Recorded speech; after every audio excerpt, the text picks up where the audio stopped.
Let's move. Right. Let's move. What is that? Look, I'm here. Oh, dude, let's get out.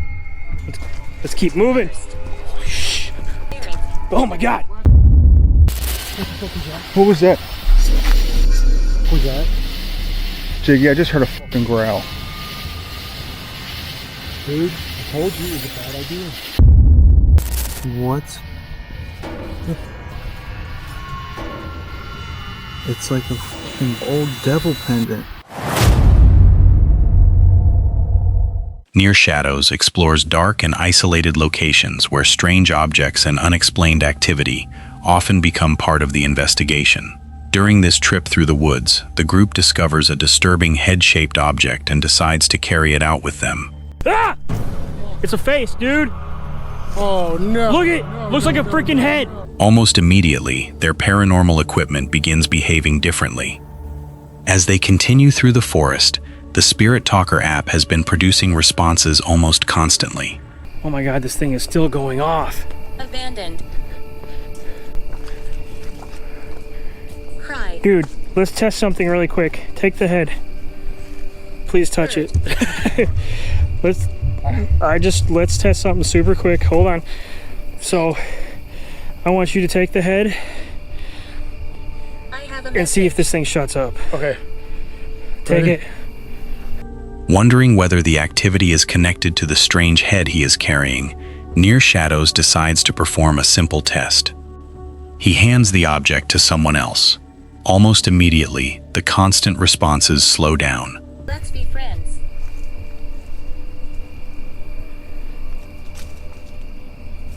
Dude, come. Stop. You don't have anything to say to us now? Guys, the Spirit Talker just shut off. Not shut off, but it's still going. Just so I can prove it to you. You're quiet. You see the meter still going? Outdoors. Okay, it said outdoors, but it's not going like crazy. It's still going though. The app is still running, but compared with moments earlier, it has suddenly become unusually quiet. They pass the head back. Within seconds, the Spirit Talker becomes active again. Hand it back to me and see what happens. Forgive my sins. People hear my voice. There's no freaking way, man. Dude, Death. I don't understand what's going on. Chaos. This has to have an attachment. Sarah. Sarah. Gas. Do it again. Sarah. You touch it again, dude. I don't. Flashing. Words including death and chaos appear as Near Shadows struggles to understand why the device seems so much more responsive whenever he holds the object. To test the connection again, he hands it away. Once more, the activity appears to decrease. Look. No shit, look, it's still going. I'm not turning it off or nothing. It's just stops. Stops spitting off stuff. Dude, there's a ringing going on right now. That I hear that really high pitched twing. Yeah. That's not the first time I've heard that in here. I think when I did the Annabelle video, I heard the ringing. We gotta keep going. Look at. The group hears a strange high-pitched ringing in the woods. Near Shadows remembers hearing something similar during a previous investigation. Despite the noise, he repeats the experiment one more time. When the head returns to him, the Spirit Talker immediately begins producing responses again. Ash. It's going off again. I like to play games. Yeah. I don't mind speaking. What does this mean? Insist. I don't know, dude. You seem very friendly. Oh my God. He doesn't like visitors. This is haunted or something. Belittling. By now, he is beginning to suspect the object may have some kind of attachment. As they continue toward the exit, movement in the surrounding brush catches their attention. It's not. Kevin. This thing won't shut up. Wisdom. Holy shit. Alright, dude, let's go. Ah! No, sir. You see that breast move? Yes. Worthless. Oh my god, let's keep moving, man. Then they hear footsteps behind them. Moments later, something sounds as though it is running through the darkness nearby. Ritual. Dude, footsteps behind us. She Something. died. You didn't hear that? Something like running up, I heard that. running back there? Hierarchy. I heard that. We gotta get out of the woods. I don't mean to scare you. Oh, you're being very aggressive. Joe. The group picks up the pace. Suddenly, they spot what appears to be eye shine in the woods. Holy shit. The rumors are false. Oh, fuck, dude. What is that? There was fucking... We are apprehensive. There was eye shine right there. Doom. Creativity. Let's move. Let's move. Right! Let's move. What is that? Look, I'm here. Oh, dude, us out. let's get out. Let's keep moving. First. Holy shit. What the fuck is that? Eric. Oh my god. Last quick. Oh shit. Reed. We gotta go. Unsure what they are looking at, they keep moving. Another shape or reflection appears ahead, prompting everyone to hurry toward the parking area. Even close to the end of the trail, the activity continues. Oh my god. Listen. Jesus Christ. Gamble. This thing has not been quiet since I've been holding this head. Footsteps. Oh, fuck, dude. What is that? Birds. There was eye shine right there. That was me. Did you say that was me? Cool. Many soldiers here. I was a soldier once. My name is Ethel. Ethel. The spirit talker remains unusually active while they hear more unexplained movement nearby. Then they spot another flash of eye shine. Eventually, the parking lot comes into view. Whatever the object is, Near Shadows has now decided to take it home for further investigation. What's Up with James often travels alone into forgotten places, combining camping with exploration far from populated areas. On this trip, James spends the night inside an abandoned mining town associated with stories of a mysterious woman in white. After hearing another unsettling story connected to the area, he decides to explore the ghost town alone after dark. James admits that he is not particularly excited about what he is about to do. Stepping out alone, he immediately notices just how dark the abandoned town has become. Really quickly and see. Gosh, it's dark.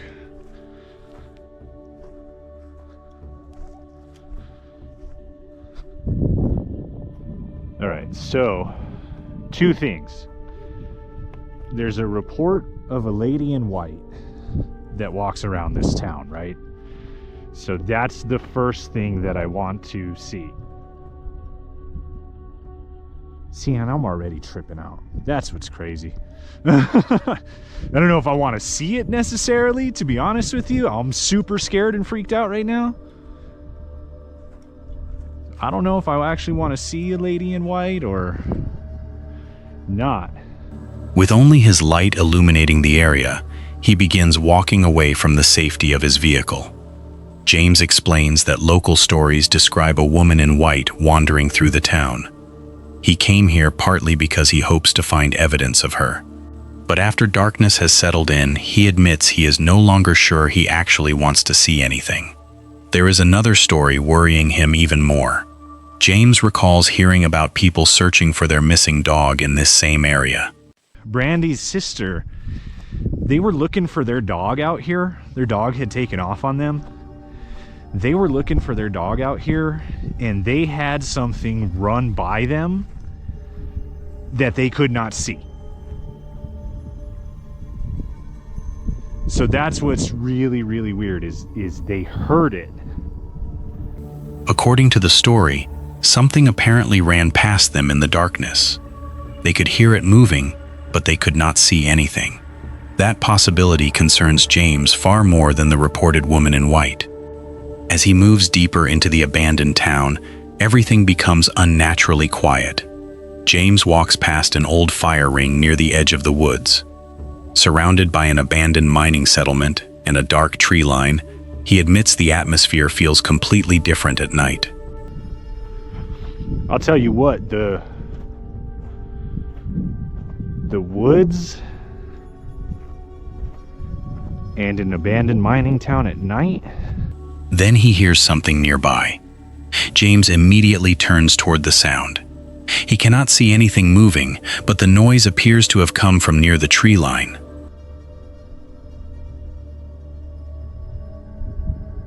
That's a totally different vibe. I just heard something over here. I'm probably tripping. Honestly, I'm not even gonna lie to you guys. I am so scared to even be out here doing this right now. Like, what the heck? I'm more than like, I'm 100%. It's me. It's me. All right. Come on. Come on, James. Stop being scared, you know? Already nervous from the stories he heard earlier, he struggles to convince himself that it was probably nothing. Eventually, James decides he has had enough. I'm going back to the Jeep. You know what? This was fun and all. And yeah, I'm so scared right now. I'm not even playing. Like, I do not want to be out here. He starts walking back toward his Jeep, openly admitting that exploring the ghost town alone was a bad idea. Even after reaching the vehicle, he briefly considers checking the edge of the woods one last time. Let me just go like edge of the woods, like up the road a little bit, you know?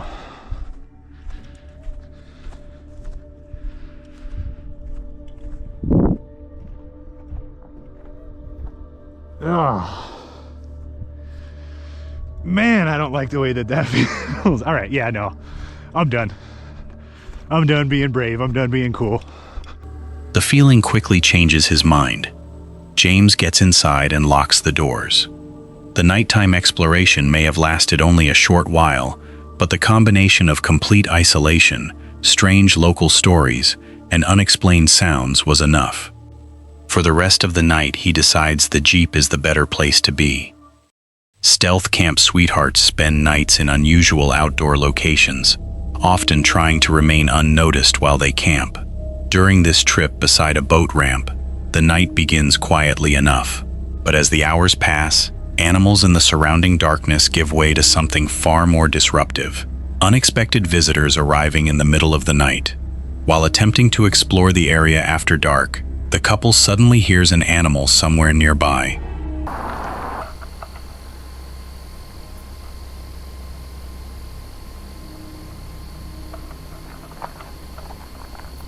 Did you hear that? Yeah.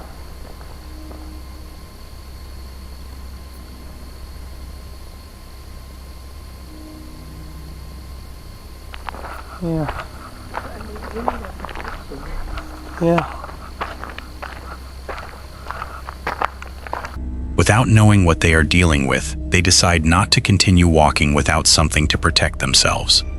By the time they return prepared, however, whatever made the noise has disappeared. They never managed to identify it. Back near camp, another source of noise catches their attention. Something is repeatedly splashing in the water. Make a lot of noise. I try to go over there and see what it was. Can't see nothing, but it's loud. Yeah, there's something flopping in the water. Yeah. And it's driving us nuts. And I mean, obviously it's probably a fish. Yeah, it's been quiet other than a few animals. Whatever the hell is going on back there. I don't know if y'all can hear that. It stops. They assume it is probably a fish, although the sound continues for long enough to become distracting. Other strange animal calls echo from the darkness as they settle in for the night. Eventually, the couple decides it is time to sleep. They hope for a peaceful night, despite the nearby road and boat ramp. Hopefully it'll be a peaceful night other than the million cars going over the bridge. Yeah, but of course, me, I'll probably go to sleep. Yeah. Expecting possible rain, they realize the rainfly is still in the car. Already comfortable inside the tent, they decide not to retrieve it. For a while, everything remains quiet. Then a vehicle arrives. It is around 1:30 in the morning. There's a car here.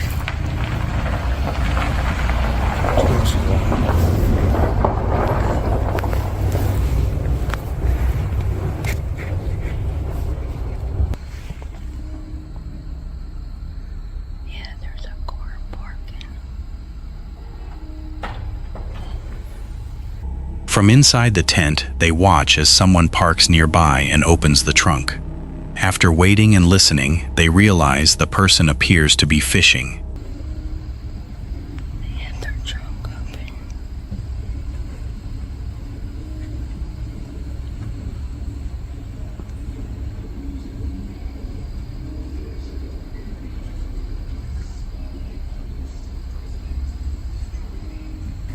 I don't know what they're doing. It's 1:30 in the morning.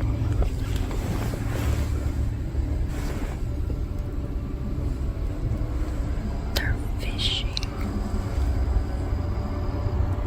at 1:30 in the morning. Seriously. Although unexpected, the fisherman does not cause any real trouble. Later, however, more people arrive. Before 4 o'clock in the morning, a group begins making noise near the campsite. We got more people here. I know you can't see us because it's freaking dark, but we got people back here partying now, and it's not even 4 o'clock in the morning. So we're probably fixing to pack up and just go. The couple hears bottles breaking along with shouting and loud music. Instead of waiting to see how the situation develops, they decide to pack everything immediately. By 4:12, their camp is cleared. They believe the group may return after driving past and yelling toward them.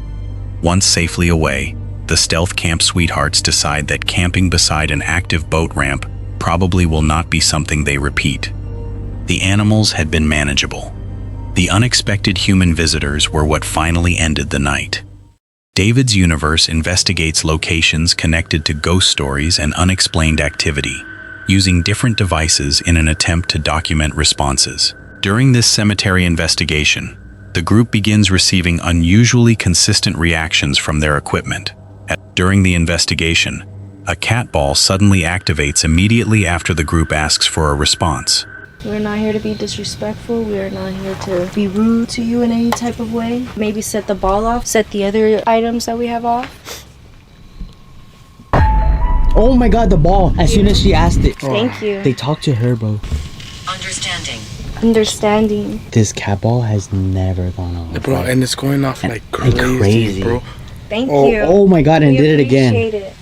Thank you. Bro, that's Maybe- crazy. Maybe just set it right there and see if it'll go off also. The reaction catches everyone off guard because the device had apparently never behaved this actively before. They ask for another response. Once again, the ball lights up on command. I'm a good person. We love talking to you. Thank you for helping us. Can you please make... That's crazy. For yes answers, can you turn on the light for a cool minute? And for no's, turn it off and on. The group tries establishing a simple system. A sustained light will mean yes, while a shorter response will represent no. When they ask whether the presence is willing to communicate, the device appears to respond positively.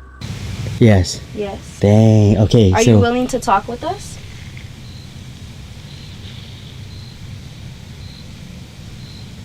Yes. It's willing to talk to us. Guys, we're communicating through a cat ball. Were you the one that died through suicide? Or are we speaking to the one that got killed by a woman?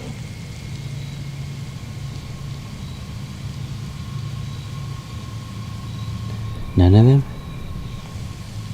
Oh, I said none of them, and then it turned on. I was like, yes, none of them. Speak. For several moments, they continue asking questions as the cat ball repeatedly activates.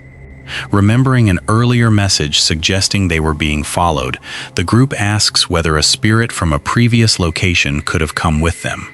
Someone had said that we are being followed. Are we being followed by the little girl where we came from? At the theater? They then move away from their original position toward another section of the cemetery. Almost immediately, a message tells them to get out. Question is telling me. It said, no, get out. And my body just like went numb before I even read it. So it doesn't want us to film here. One investigator says his entire body suddenly feels numb. They ask the presence to touch the red light if it wants them to leave. The device activates. If you want us to leave, touch this red light over here.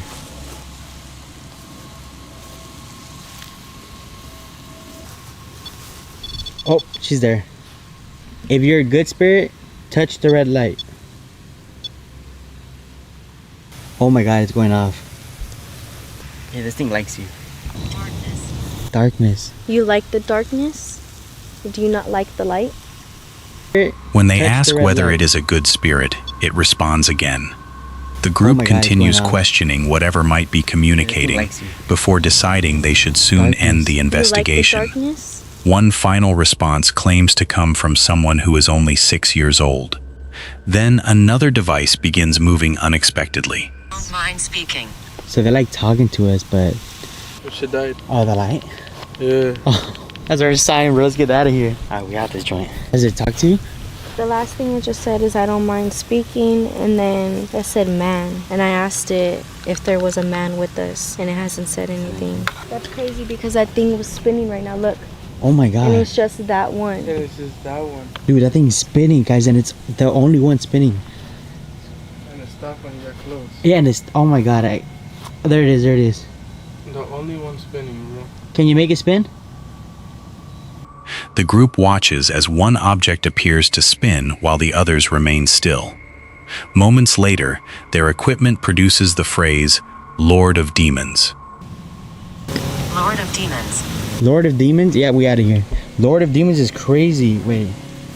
Lord of Demons. I think we wrap this up. That's crazy. We're gonna say goodbye. Thank you for your hospitality. That is enough for them to decide the session is over. As they pack their equipment, several white vehicles unexpectedly appear around the cemetery. The timing makes the group increasingly uncomfortable. Guys, there's a car. Here, let's pack up the rampart. Gaining more energy. Are you gaining energy from us? Yep, that's our time to go. Hey, bro, we have seen something white go fast, bro, like, holy Like shit. just fast. Okay, you hold this. Let's get out of here. Oh my god. Right there. Lechuza. Nope, that's a lechuza. That's a lechucha, way. Didn't you say not to look at it? Yeah, alright, let's get out of here. They repeatedly state that nothing they contacted is allowed to follow them home. With vehicles now positioned in several directions around them, they begin leaving. While walking away, one member suddenly hears what sounds like a scream.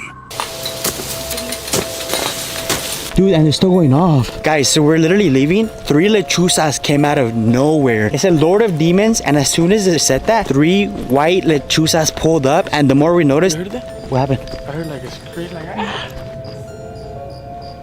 This is so crazy, bro. Then another scream appears to come from somewhere nearby. After everything that happened during the investigation, the group continues toward the exit rather than stopping to find the source. Wandering Simon travels to remote shelters known as bothies, spending nights in isolated areas with only basic supplies and whatever shelter the building provides. During this stay, Simon has heard that the particular bothy carries a somewhat questionable reputation. For most of the day, however, he enjoys the place completely alone. That changes shortly before bedtime. It is almost 10 o'clock at night when Simon suddenly realizes someone has entered the bothy. It's almost 10 p.m.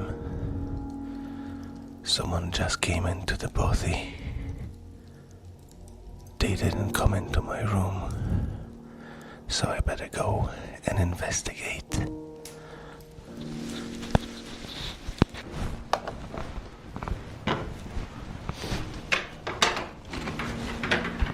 After spending most of the day by himself, the unexpected arrival immediately changes the atmosphere. He listens from his room as the newcomers settle into another section of the building. Eventually, Simon decides the easiest solution is simply to introduce himself.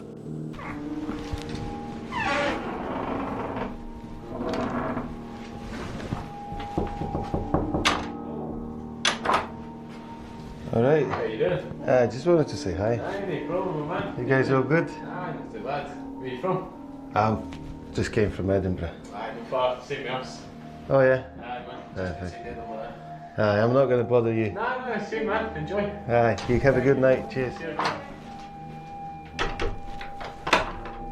Speaking with them briefly, Simon discovers that the new arrivals are a couple. The interaction is friendly, and they assure him they will not bother him. Relieved that the situation seems completely normal, Simon returns to his room. With darkness now settled outside, he prepares to sleep. During the night, another noise wakes him. Around midnight, I believe, I woke up to some noises that were coming from a mouse that I believe was in a bucket. Maybe stuck, maybe just messing about, and it was nibbling on one of the plastic bags inside it. But I bravely managed to evacuate the bucket outside of the bothy so the noises wouldn't annoy me throughout the whole night. This time, the source is much smaller. Simon believes a mouse has climbed into a bucket and is chewing on one of the plastic bags inside. The following morning, Simon reflects on the arrival of the other guests. They had appeared shortly before 10 o'clock and stayed in a separate room. Although he could occasionally hear them talking during the night, they never caused any trouble. Simon admits that complete privacy is never something you can expect when sleeping in a shared bothy. Before arriving, Simon had been slightly uneasy because of stories about the shelter's reputation. So going into the bothy, hearing online about the reputation and seeing the way it looked like from the outside and even the inside on the video did not make a very good impression on me, and I was kind of uneasy about coming here because I thought, oh, if it's easily accessible, then there's a potential that there's gonna be a party, and I wouldn't want to be here if someone's having a party. I thought maybe it'll be full of trash, worse than White Lagan was when I went there. And I thought it also looked odd, at least from the outside. It's kind of more like a mini stable or something like that. But despite the dodgy reputation, I had a brilliant stay. Its easy accessibility made him worry that people might use it for parties or leave the building covered in rubbish. Instead, the reality is much calmer. By the end of his stay, Simon considers it one of his better bothy experiences. Apart from a noisy mouse and 2 unexpected guests, the isolated shelter remains surprisingly peaceful. Search for Supernatural returns to Sorrow Wood Grove after a previous investigation ended with the team believing someone had been lurking around their campsite. This time, Tyler and Jiggy choose a safer camping area before heading into the forest. Their goal is to reach the location where 2 people reportedly died, but strange objects along the trail soon lead them somewhere they never intended to go. Not far into the hike, the pair suddenly notices a light in the darkness ahead. What the fuck is that up there? Jiggy, what was that? What is that up there? Turn your light off. Turn your light off. Hold on. What do you see? I don't know. I thought I saw a light. At first, they cannot understand what they are seeing. Moving closer, they discover a glow stick placed inside a tree. It's a fucking glow stick in a fucking tree. What? Dude, we haven't been back on these trails yet. No, and by the looks of it, it doesn't look like nobody has. How the fuck would somebody be putting glow sticks inside of trees? What the fuck was that?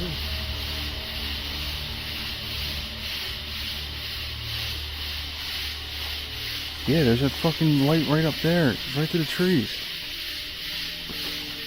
Neither remembers seeing anything like it during their previous visit.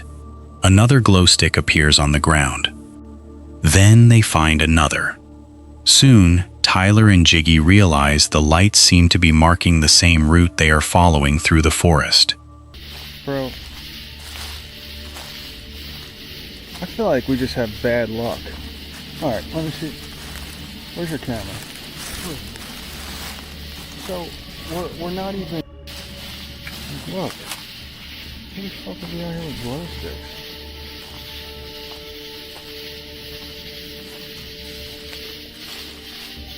Alright, press on. Despite feeling increasingly uncomfortable, they decide to continue a little farther. The glow sticks become smaller and harder to spot as the trail continues. One has even been placed high inside a tree. Then the pair finds something completely different lying among a circle of branches. Bro, I'm not fucking with this shit, bro.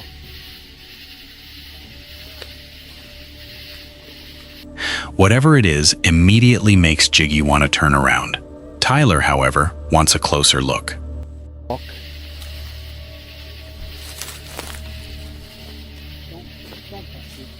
Bro, what the f is that? Bro, don't touch it. Just leave it. Let's turn around. You don't want to know what's in it? The way it looks, no. Who would leave something like that here? Bro, let's turn around. Go back. You don't want to know what's in this shit. We're heading to the site where 2 people got murdered. You don't want to figure this shit out? You fucking look at that thing. Yeah, I know. It's just...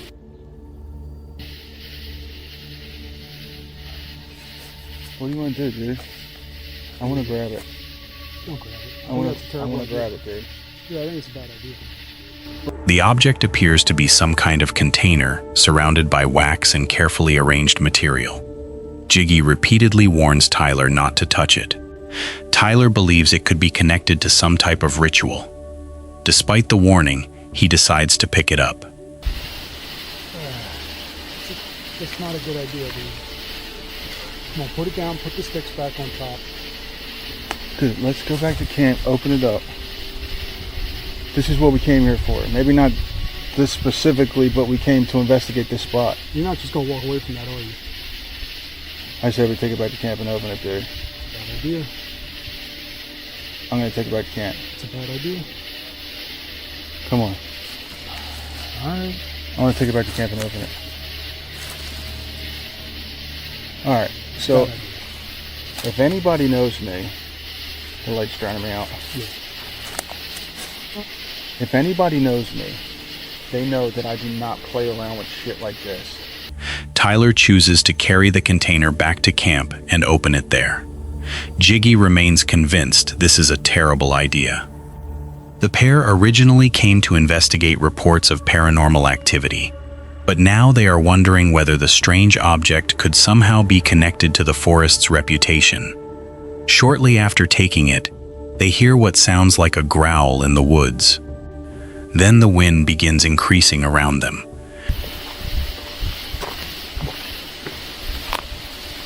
What the fuck is that? What was that? What the fuck was that? Jiggy, I just heard a fucking growl. Dude, I told you it was a bad idea. You shouldn't be fucking with that.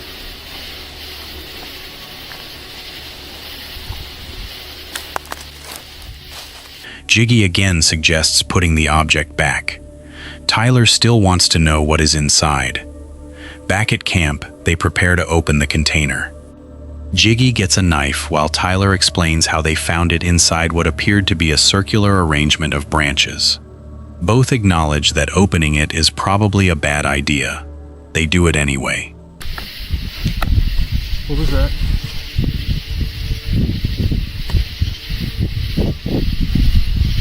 Jiggy? Dude, ever since you picked that thing up, it's windy. Now there's lightning in the background. I know you're all about national treasure, but this is not that. Inside, they uncover fabric, dirt, an old piece of paper, and what appears to be a devil-shaped pendant. What is it? I don't know. It looks like cloth.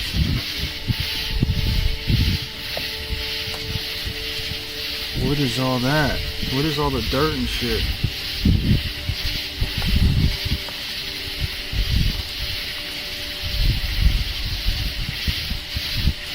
There's something inside of this. Not a good idea.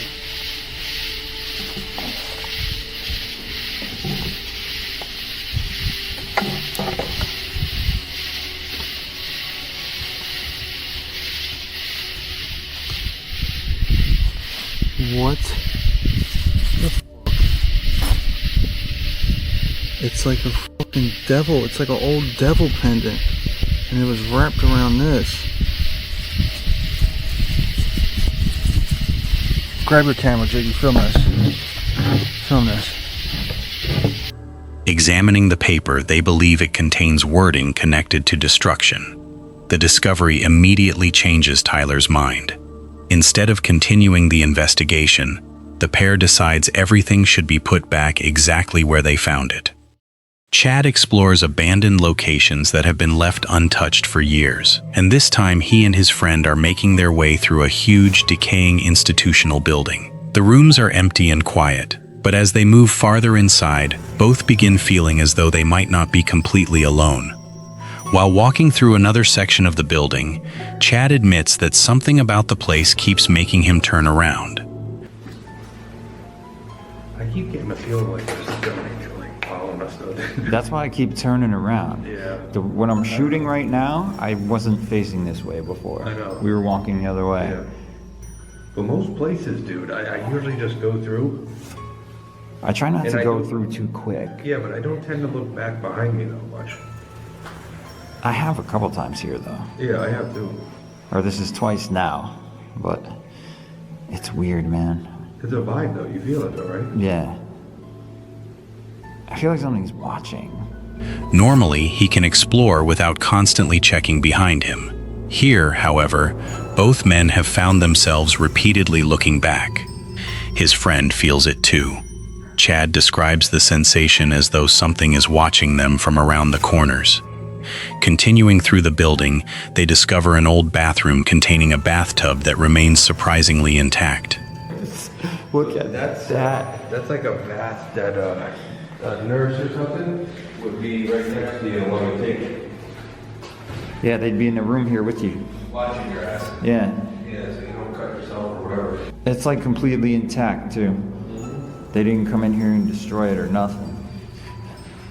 Which is nice, I think. That's weird. I wonder if something... Yo, somebody told me a story about something. What's it? Like if you sit in the tub Yeah. or some shit, something happens to you. Oh yeah? I don't remember exactly. What happens? I'm not sure. Some girl told me. Or something. She said if you sit in the tub, something happens. I don't remember. I'll sit in that tub. The discovery reminds Chad of a story someone once told him about this particular tub. According to what he remembers, something strange is supposedly meant to happen if a person sits inside it. Chad cannot recall the exact details, but he thinks the story involved experiencing the sensation of drowning. Rather than simply talk about it, his friend decides to test the story himself. He climbs directly into the old bathtub. Chad still cannot remember exactly what is supposed to happen, so the two decide to remain quiet and see whether anything unusual occurs. It's supposed to feel like you're drowning or something? I don't know. Don't quote me on anything. That was to hold on tight while they were torturing you.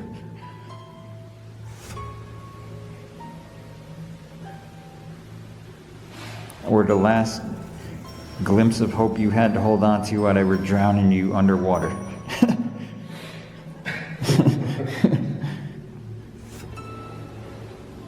Yeah, it's weird. It's like just a bathroom, you know?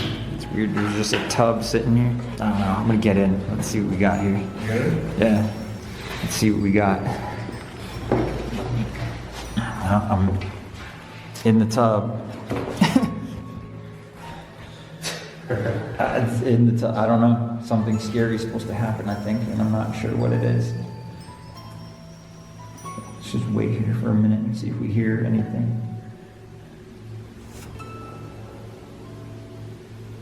For a moment, they simply sit and listen to the empty building around them. Nothing obvious happens while they wait. Chad admits that without remembering the full story, they do not really know what they are supposed to be looking for. He asks viewers familiar with the history of the location to explain the story so they can potentially return and perform the experiment properly.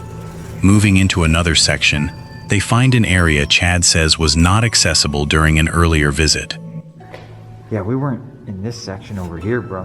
When I was here a while back, this was not open. The newly opened space immediately gives them another surprise. Curtains and other signs suggest that someone may have been using this abandoned building for shelter. And look at this. Yeah, the curtains. Curtains, I mean, definitely for a homeless person to take shelter in. Yeah, he's down here. So whoever he is, we're gonna look for him right now. He might be down here. I don't know who he is though. Yeah, this is incredibly bugged out. Yeah. I feel like, what the fuck is that? Like a light or something?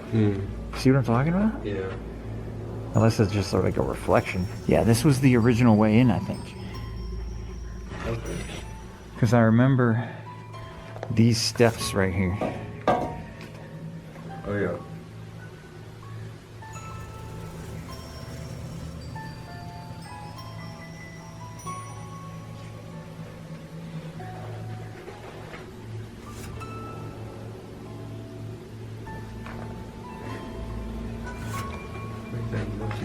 Yeah. After spending the exploration feeling watched, the discovery offers at least one possible explanation for why the building never felt completely empty. Outdoor girl Sophie is used to spending nights alone outdoors, but this adventure puts her in a very different kind of campsite. Instead of pitching a tent on solid ground, Sophie plans to sleep inside a wooden treehouse suspended high above the forest. Reaching it, however, turns out to be much more intimidating than she expected. Sophie finally arrives at the treehouse and immediately realizes it is much higher than she remembers. Oh my god, I'm here. It is a lot higher than what I remembered. This is gonna be so crazy. Look at this construction. I need to climb on these ladders and small bridges hanging. And everything is super wet because of the snow is melting. So I'm a little bit scared that it's gonna be really slippery. To reach the cabin, she has to climb a series of ladders and cross narrow suspended bridges. Making things worse, melting snow has left everything wet. Before she even begins climbing, Sophie worries that the wooden surfaces could be extremely slippery.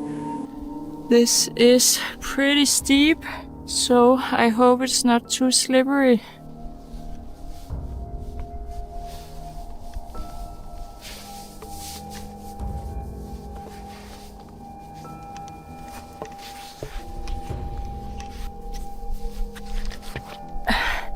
I made it!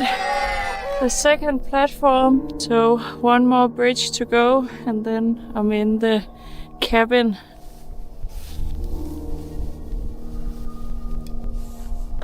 Oh, this is very far up. My legs are shaking. She carefully crosses the first bridge and reaches the second platform. Now there is only one bridge separating her from the cabin. Standing high above the ground, Sophie looks at the final crossing and admits her legs are already shaking. As she steps onto it, the structure begins making noises beneath her. The slippery bridge immediately becomes too much. Sophie says she genuinely does not like the situation and questions whether the noises mean the structure is actually secure. Instead of forcing herself forward, she retreats. It is making some noises. Doesn't that mean that it's gonna hold? Jesus Christ. Okay. I did go back. I don't know why I'm suddenly so scared. Oh, I hate my brain sometimes. My heart is beating so fast. Back on the platform, she cannot understand why she has suddenly become so frightened. After taking a moment, Sophie decides to try again. Okay, I'm gonna try again. It's just about doing it quickly, I guess. Jesus Christ.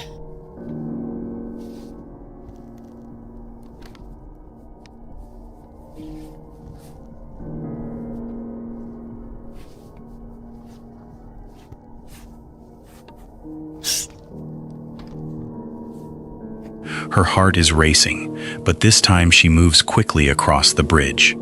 Finally, she reaches the treehouse.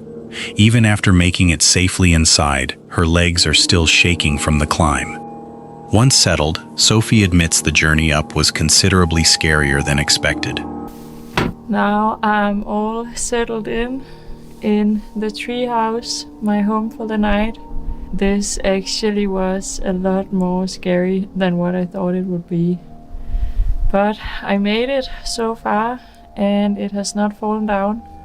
So I hope that it will stay at least until tomorrow. Still, the treehouse has remained standing, and she prepares to spend the entire night there. Then Sophie checks the weather forecast. Just looking at the weather forecast, and it does say that we will get a lot of rain during the night. I'm not sure if it shows, but it says it will start at 3 in the night and then just rain non-stop until 3 in the afternoon tomorrow.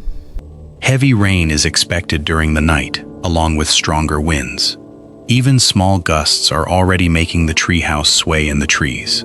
Sophie has brought a tarp to protect the open sides, but covering them would leave her sitting in complete darkness.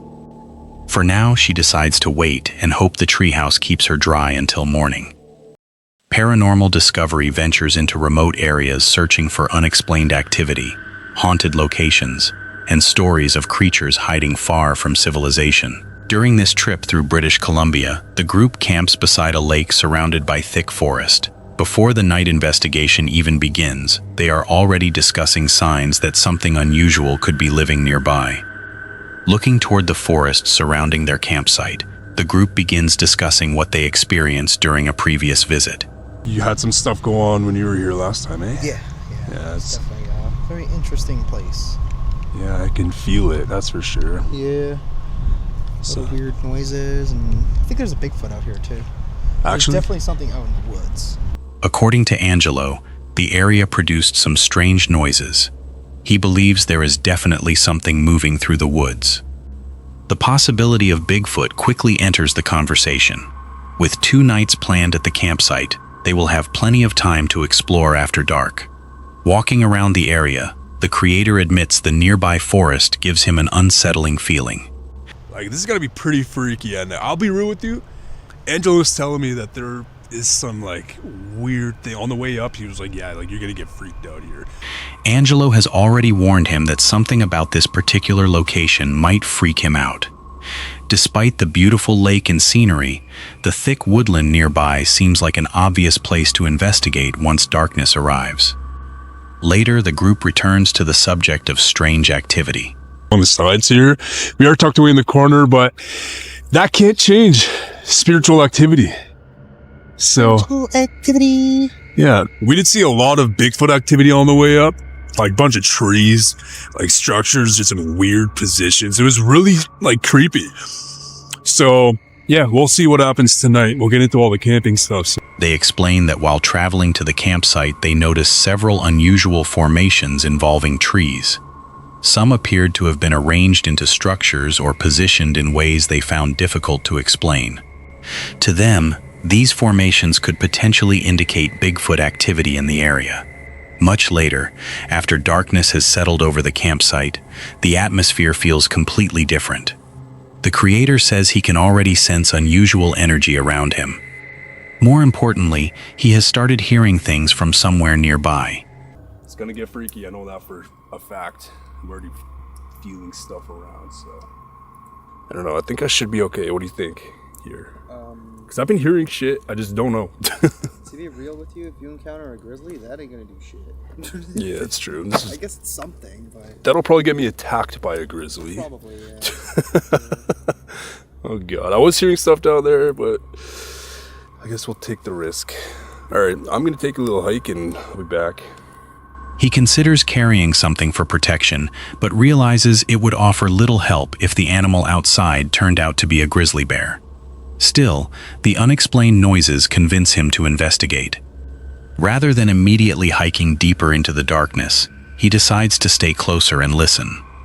Whatever he heard appears to be coming toward his position. Standing alone near the edge of the forest, he waits to see whether the movement will reveal itself.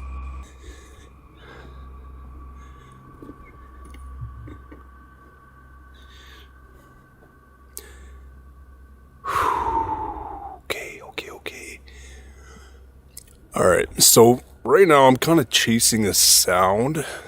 Well, a few sounds that I heard. I really got intrigued. I just don't know if this lady in green's supposed to be here when she might be. They were really like saying that she's a bad entity. And there's also something about an otter. If you see a water otter, like don't trust it or something. Because it like shapeshifts into like a luring entity as well.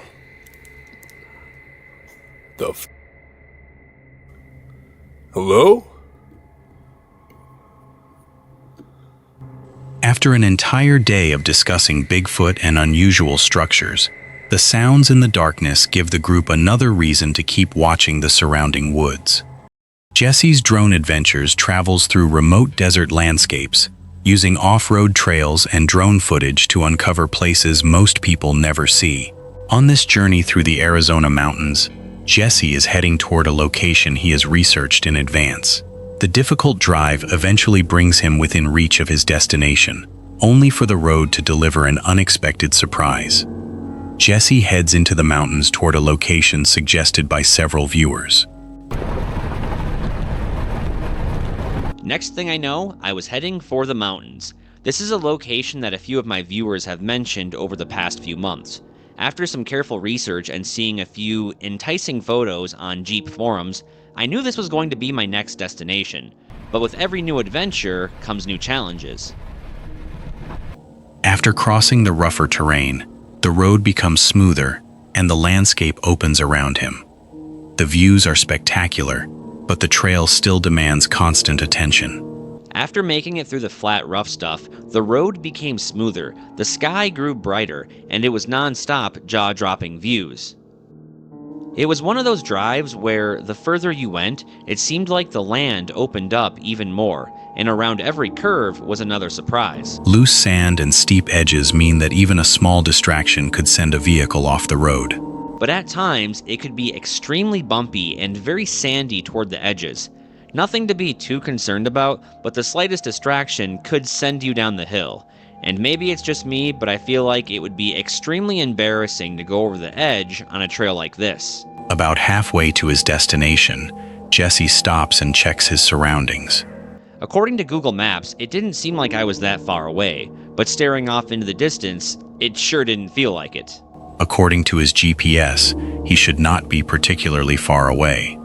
Looking across the enormous landscape, however, the destination feels much farther than the map suggests. He soon gets back on the road and continues climbing. While concentrating on his GPS, Jesse nearly drives past an abandoned vehicle. I was so focused on my GPS that I almost missed this. Like most of the car wrecks that I find out in the desert, who really knows the story as to how this ended up here? My guess would be it was probably a work truck that belonged to one of the miners, and one day it just broke down. It was probably one of those situations where it would end up costing too much to tow back into town, and by the time all the repairs were said and done, it would cost even more. The owner then realized it probably wasn't worth the hassle and ended up buying a new truck. But what do you guys think? The old wreck has been left sitting alone in the desert. Jesse suspects it may once have belonged to someone working in the nearby mines. Perhaps it broke down and was simply too expensive to recover. After briefly examining the unexpected discovery, he continues toward his actual destination. Now only a short distance away, Jesse encounters something he had not anticipated. The road ahead is blocked. After traveling all the way through the mountains, he realizes he cannot continue to the location he intended to explore. Well, this is a huge bummer. We get all the way up here and we can't even make it to what I wanted to show you guys. Which is okay because it's been a hell of a ride. It's been very fun, it's been very scenic. But I was not expecting this. Jesse examines the signs at the gate. They identify the land as private property and warn visitors that access can be revoked. However, the wording makes him wonder whether visitors might be able to obtain permission or a permit. Either way, he cannot continue today.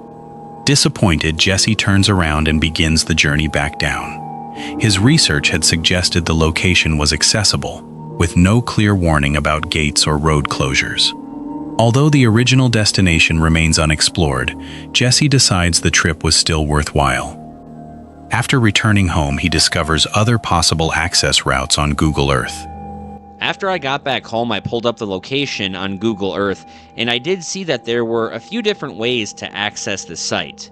Maybe I made a simple mistake and took the wrong road, but all I know is this isn't the last time I'll be visiting this place, and as soon as I can get a confirmed route up here, I'll be back. For him, that means the closed gate has only postponed the adventure rather than ended it. Under the Weather combines outdoor exploration with darker locations and unusual challenges. For this Halloween adventure, the creator ventures into an old graveyard at night with a specific plan. He intends to perform a ritual at exactly midnight, surrounded by graves that date back generations. Walking through the graveyard, the creator admits this may be one of his more questionable ideas. Now I have to admit, I think this is one of my dafter ideas, but we'll see what happens. If you're a fan of The Evil Dead, stick around because you never know. It might be groovy, or not.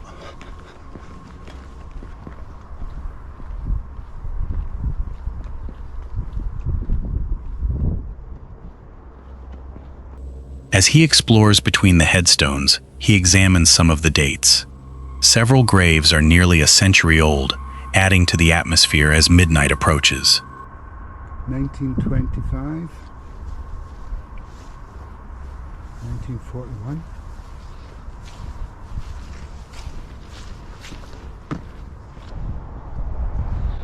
Until the day break and the shadows flee away. Moving deeper into the cemetery, he finds even older graves and several tombs. As you can see in here, the graves are a lot older. And there's even a couple of tombs. And there's flags here, so I don't know what somebody's doing. They're up to something. Oh, look at that classic gravestone there. Then he notices flags placed nearby. He does not know who left them or exactly what they represent. Around him, the cemetery continues to show signs of its age, including a tree growing directly through one of the old structures. Eventually, he chooses a spot that seems suitable for what he has planned. Okay, quick check of the time. Right, we've got 2 minutes. Because we want to do this at midnight. Checking the time, he realizes there are only 2 minutes remaining until midnight. He prepares himself and waits for the exact moment to begin. At midnight, he starts performing the ritual. The cemetery remains dark and quiet around him as he continues.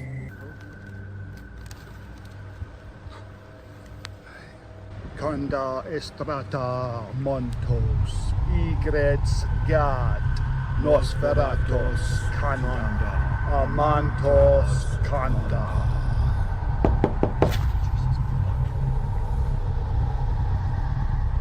Something fucking come up on my shoulder there. Shit.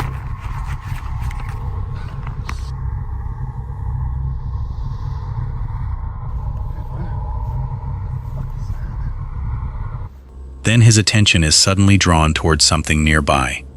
Looking through the darkness, he sees a shape that appears disturbingly similar to a hand. He shines more light toward the strange shape, trying to understand what he is seeing. His breathing becomes heavier as he remains focused on it. Fucking hell. What the fuck? That looks like a fucking hand. Get a bit of light on that. Fucking hell.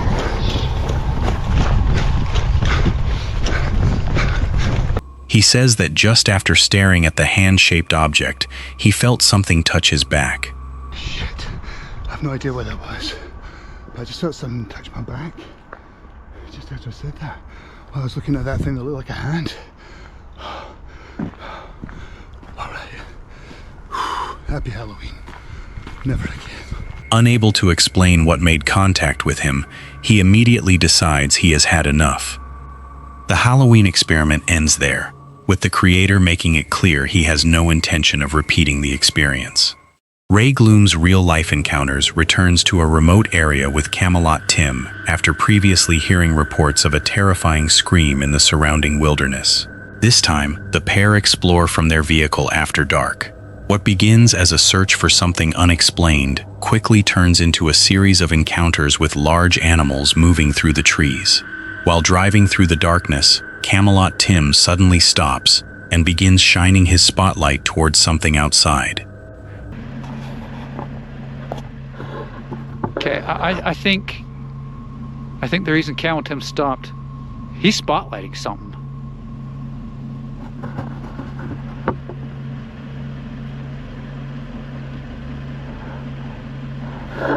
Wait, hold on. Ray Gloom tries to see what has caught his attention. Then they spot a dark animal. Ray Gloom identifies it as a black bear. Okay. That's a black bear. You guys probably can't see me, it's so dark. It looks like a black bear. We have a black bear. Where'd it go? The bear quickly disappears into the darkness. They switch on additional lights and search the surrounding woods, hoping to spot it again. Ray Gloom believes there may actually be more than one bear nearby, but despite scanning the trees, they cannot find them. Looking back on the encounter, Ray Gloom explains that Camelot Tim spotted the animals first. Okay, so Camelot Tim saw it before I did, but then I saw it. I tried to get the camera to look at it, but then they were kind of moved away because they're dark. That scared me. That made me jump. I was totally freaking out thinking of something else. But they must have been black bears. A mom and a cub, right? They were black bears. Yeah. He believes they may have seen a mother and cub. As they continue down the road, however, something begins bothering him. Ray Gloom saw the animals on one side of the road, while Camelot Tim later saw them on the other. You would see them like right up in here on your right is where we would see them. On your right is where we would see them. Oh, yep, they would have been right up there. Yep. He cannot understand how they could have crossed so quickly without being noticed. The confusion briefly makes him wonder whether they actually saw black bears at all. Farther down the road, Camelot Tim suddenly sees another large shape running through the darkness. He immediately tells Ray Gloom to stop, asked whether it could have been a deer. Because there could be something creepy up there in the woods. I just saw him run right here. What? Oh, stop. I just saw him running right there.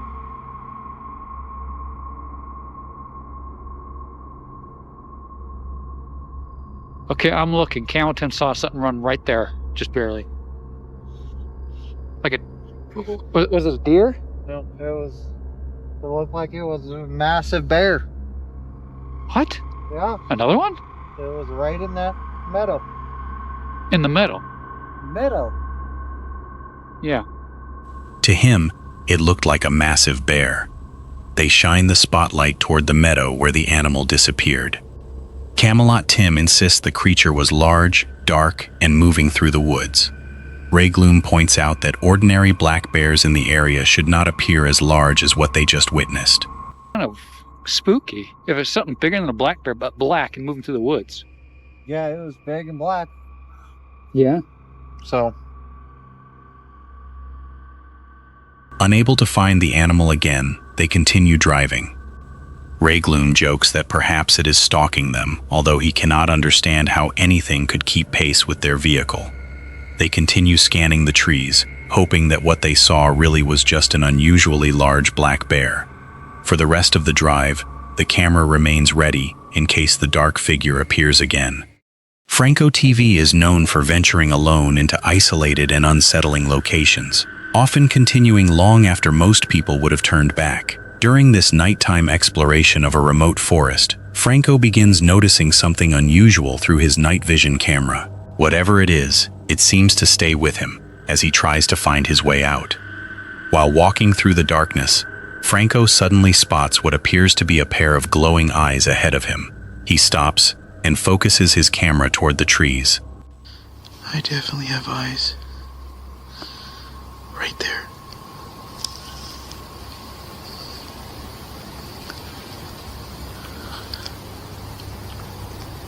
Oh shit.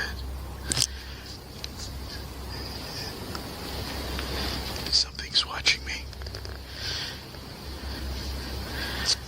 What the fuck is that? That's the same thing I seen in the other place I went to. The eyes are difficult to make out without the night vision, but Franco is certain something is there watching him.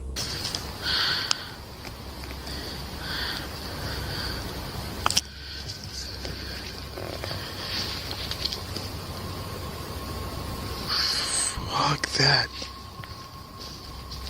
I'm gonna keep making my way. There is something definitely watching me now. Rather than approach it, Franco continues toward the exit. Even as he puts more distance between himself and the original spot, he still feels like he is being watched.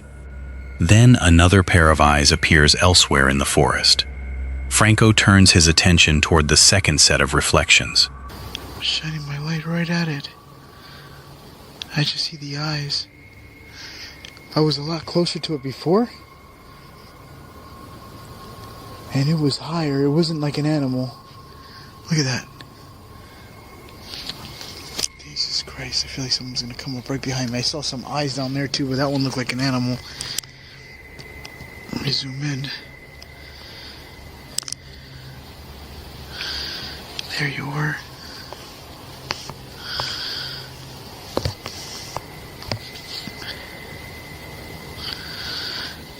Lights away from it. Lights on.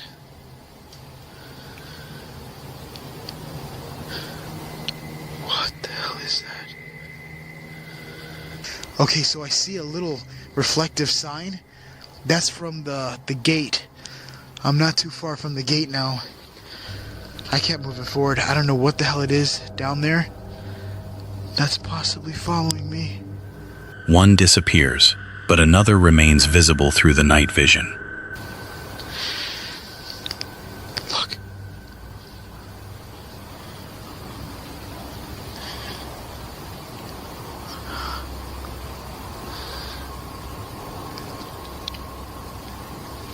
What the fuck is that?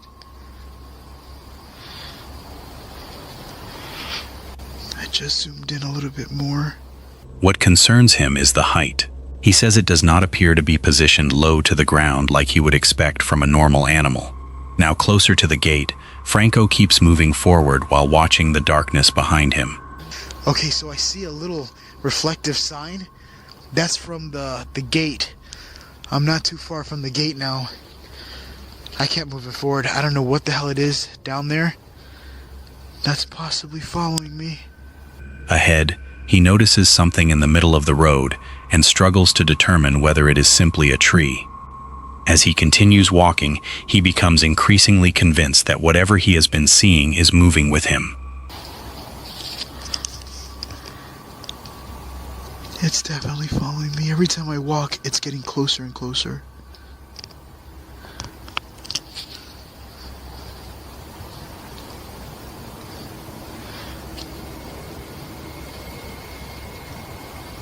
Franco stops again and checks behind him. According to him, every time he walks farther away, the strange figure or reflection seems to get closer.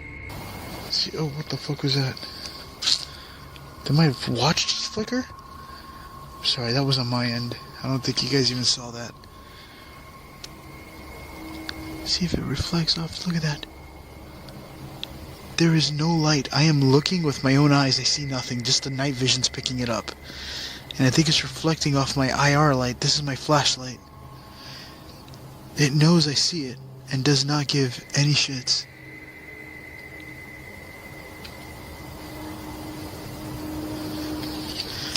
Zoom in.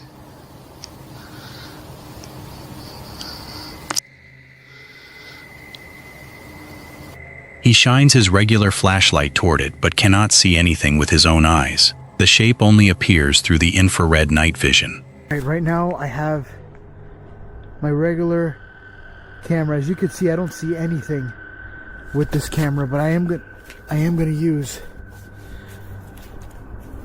my thermal camera. Still trying to leave the area, Franco checks his thermal camera and believes he may briefly have a heat signature ahead of him. Oh fuck. Here, let me zoom in. See it? That's on thermal cam.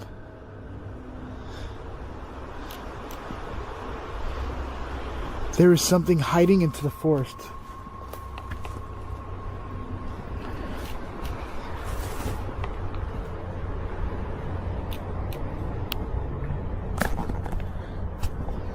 I'm sorry.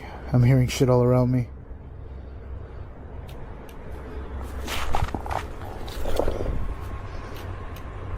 He decides the safest option is to reach the main gate and observe the forest from there. But even as he walks away, he cannot shake the feeling that something is following him. Alright, so I am pretty sure that there is something following me, behind me. I'm not technically seeing it in front of me or like hiding behind the trees, but no matter how far I keep walking forward, I look with the night vision camera and I can see two eyes just kind of staring at me from the forest, but they're up high. They're not like coming from the... They're not like lower to the ground like a normal animal.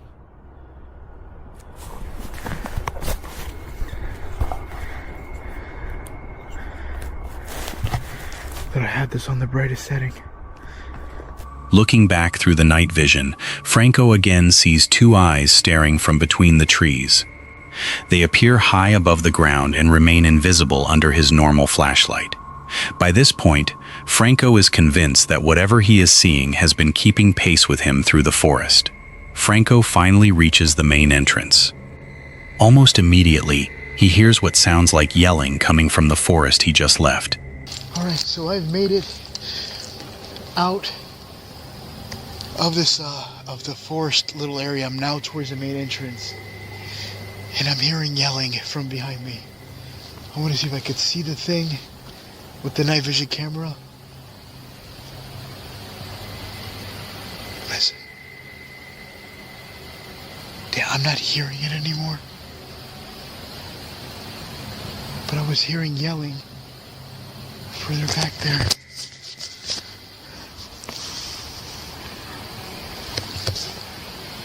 Then, after crossing the gate, another strange sound follows him out.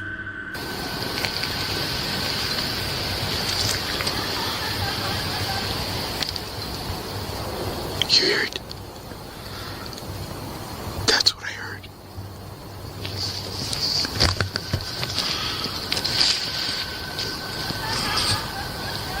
What the fuck is that?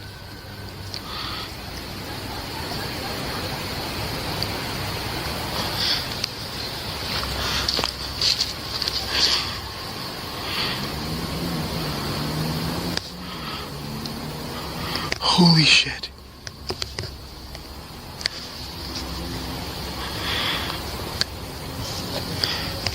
Fuck that. Oh fuck. This time, Franco describes it as a low male moan coming from somewhere behind him. Rugged Road Explorers travels through remote canyon country, searching for forgotten structures and traces left behind by people who once lived there.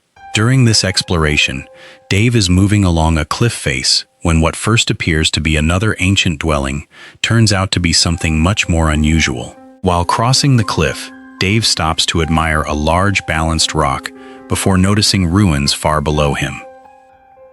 How awesome is that? And then I'm looking down. Man, I do not know how you get down there. But it looks like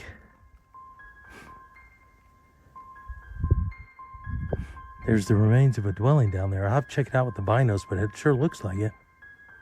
So there's a dwelling right down there. We'll zoom in on it best we can. Using his binoculars, he can make out what appears to be a substantial dwelling with smaller structures around it. But as he continues exploring the higher cliffs, he soon discovers another site much closer to him. At first, Dave expects to find another dwelling. Instead, he realizes he is standing beside what he believes is an ancient burial cyst. This is a burial cyst. We've started to see more of these, especially up on the cliffs like this. And that's what this is. And of course, it looks like it's been robbed, which is really sad. And we'll just take a quick look at it. Boy, look at where he was buried. I mean, this view, pretty phenomenal.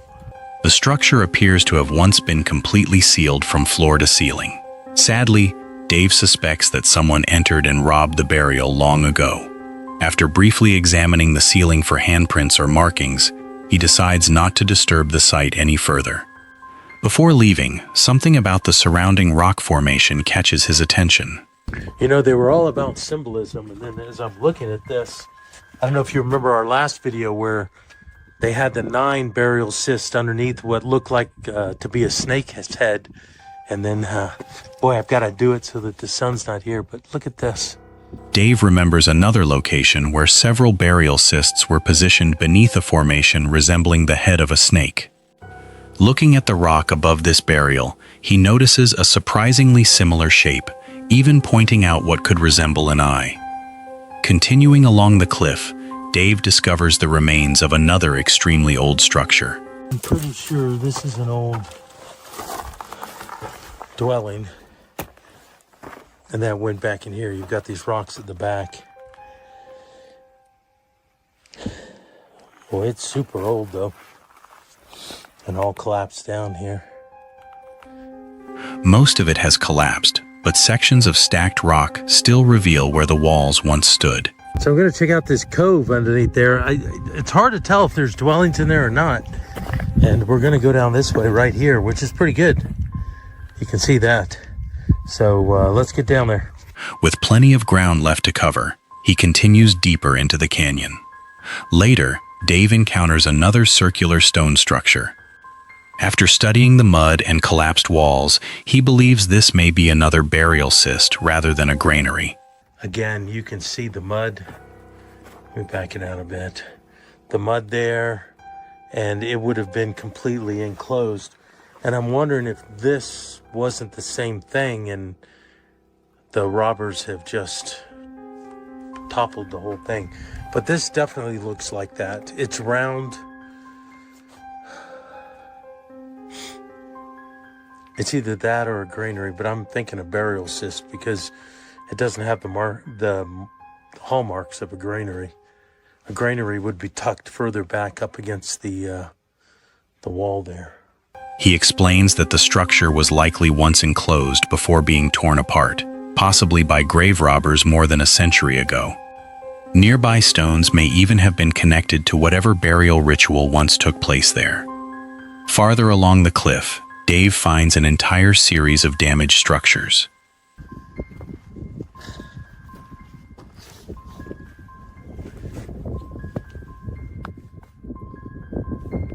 I know it doesn't look like much, but they were built up. You can see the clay still right there where it was rounded. And each one of these, you can see there was one here, And there was one there, and then another one, and it keeps going around the corner there.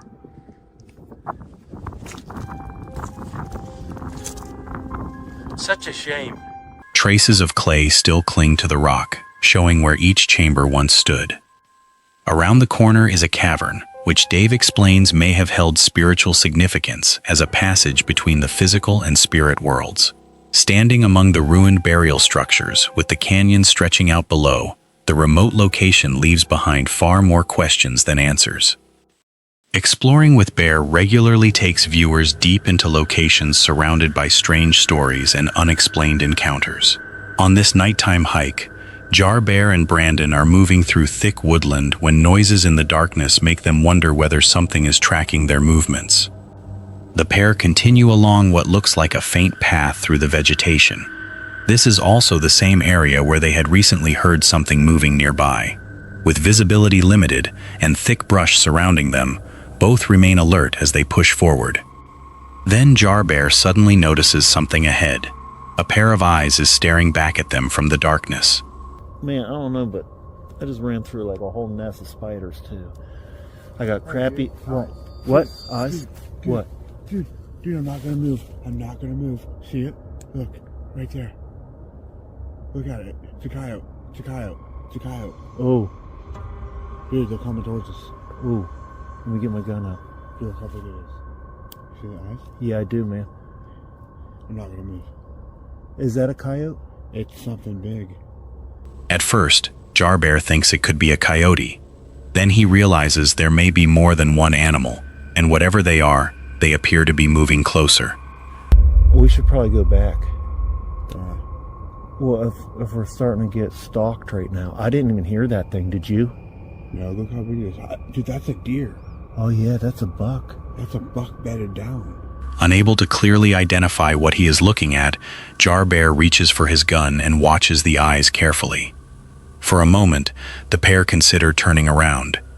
Jar Bear says that if something is stalking them, they should probably head back. See its antlers? Yep. Okay. We'll leave him. Then they finally get a better look. The mysterious animal is actually a large buck resting nearby, its antlers difficult to distinguish in the darkness. Relieved, they decide to leave it alone and continue on. Jar Bear admits the encounter briefly had him convinced they were about to be ambushed. In the darkness, the buck's silhouette and ears had made it difficult to determine exactly what they were seeing. Once they finally identify it, the tension eases. But the strange feeling of being followed does not disappear for long. Later in the hike, Brandon suddenly says he feels like they are being followed. Almost immediately, they hear something cracking behind them. The pair stop and listen. I don't see a trail going over to that. Where's the fence we get? Huh? I'm being followed. By what? I have something cracking behind us.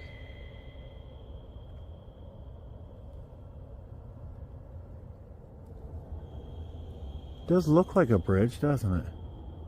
Or is that the fence we gotta crawl through? And everything's on the other side of that. That's very strange. Another sound comes from the darkness, but they cannot see what caused it. Did you just hear something back there? I had the camera off for a minute, just trying to have no idea. We've been walking a long time now.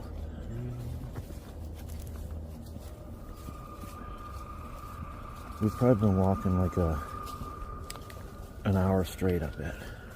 They continue walking deeper along the trail, realizing they have already been hiking uphill for nearly an hour.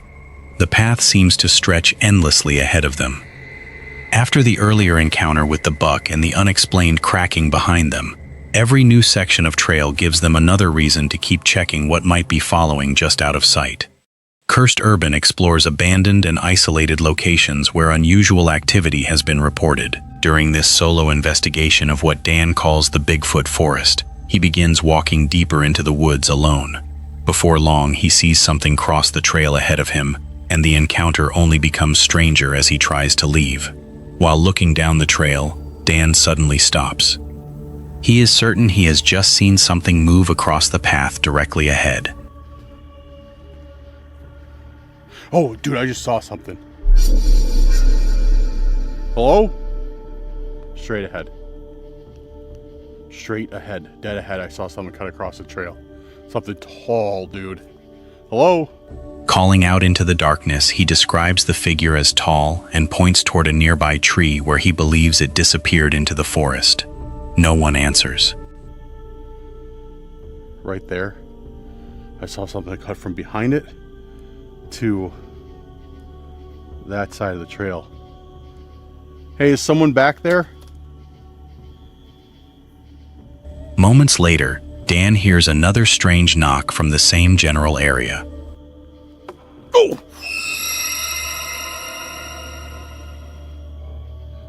Right back there. That was another knock, guys. Dude, that was like... The sound is close enough to make him reconsider continuing deeper into the woods by himself. Like I said, I saw something cut from behind that tree over this way. And then you guys heard that knock. That was like right back there. That was close, dude. That was within 100 yards, 150 yards. That was really, really close.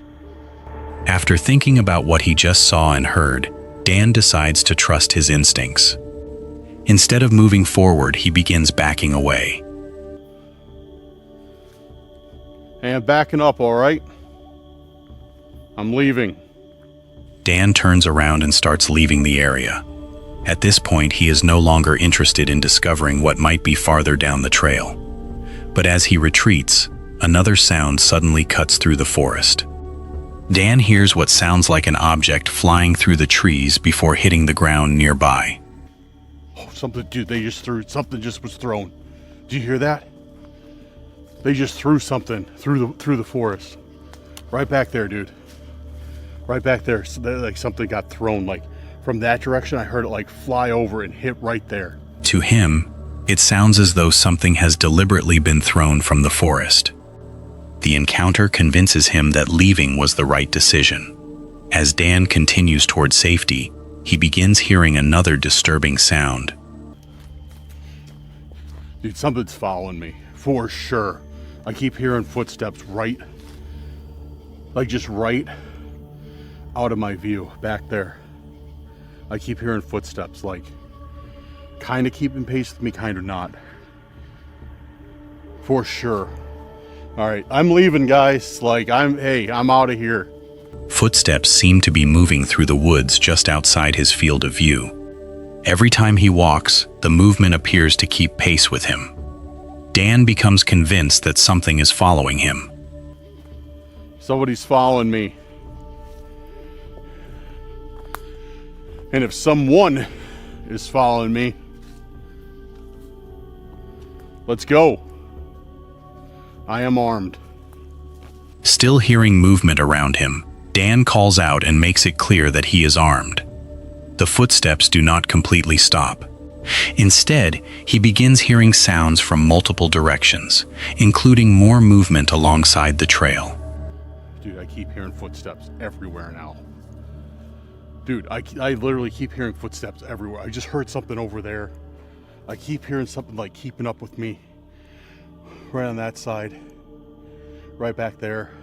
What started with a brief glimpse of a tall figure has now turned into a tense walk out of the forest, with Dan repeatedly checking the darkness as whatever is nearby appears to escort him away. Yasko frequently puts himself in isolated locations with unsettling histories, often staying overnight to see what happens when everything becomes quiet. During this trip, he camps alone inside his van in a forest connected to stories of mysterious deaths, disappearances, and strange activity. Late at night, the silence outside begins to change. While sitting inside his van watching television, Jasko suddenly hears something outside. The noise is loud enough to cut through the show he is watching. I don't understand. It's a long story. Probably best just to tell it once.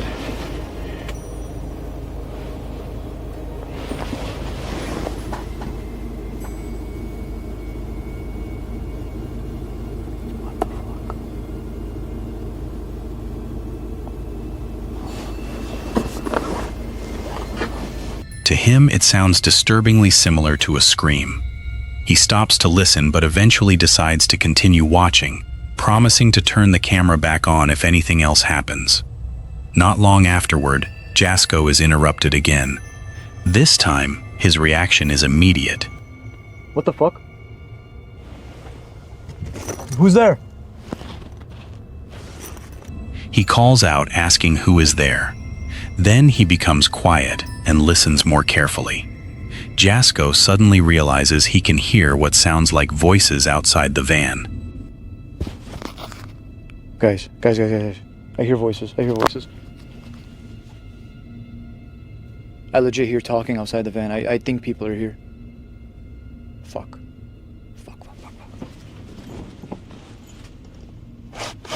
He tells the camera that someone appears to be talking nearby and begins wondering whether people have approached his campsite. The problem is that he cannot see anyone. Unsure what to do, he calls out again. Hello? What the fuck was that? Okay. Okay, shh. I'm gonna turn the light off quick. There is still no clear response. Another sound outside causes Jasko to react.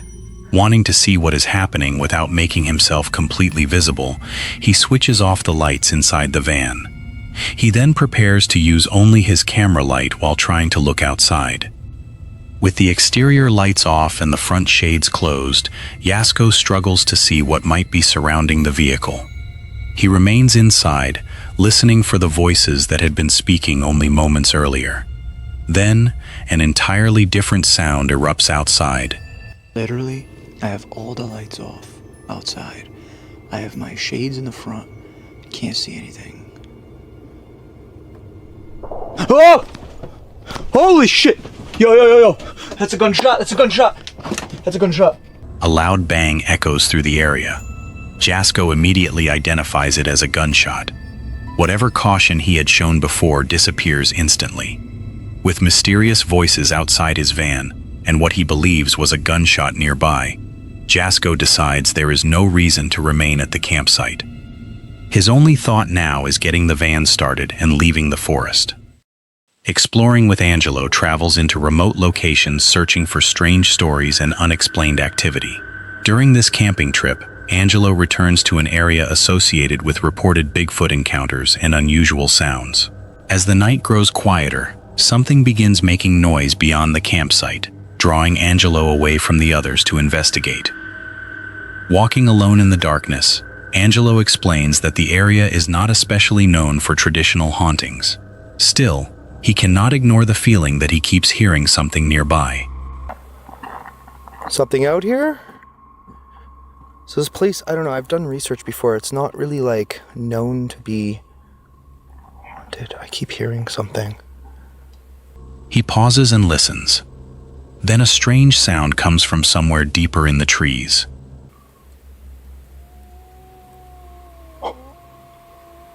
Okay, there's something moaning in there. No way. What? Bigfoot?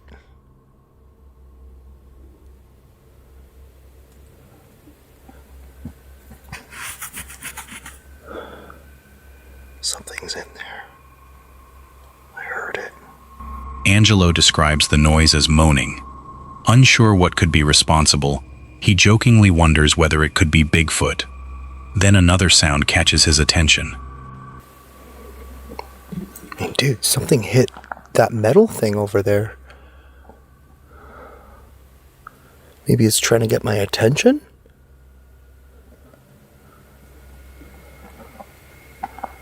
Something appears to strike a nearby metal object. Angelo immediately wonders whether whatever is out there is deliberately trying to get his attention. He listens for another response while considering more ordinary explanations. A bear could be somewhere nearby. Something could also have fallen naturally. But without being able to see the source, Angelo cannot determine what caused the impact. Eventually, he decides to move closer. Following his instincts, Angelo walks farther in the direction of the sounds. He briefly switches the camera between his hands as he continues through the darkness. Then the noises return. That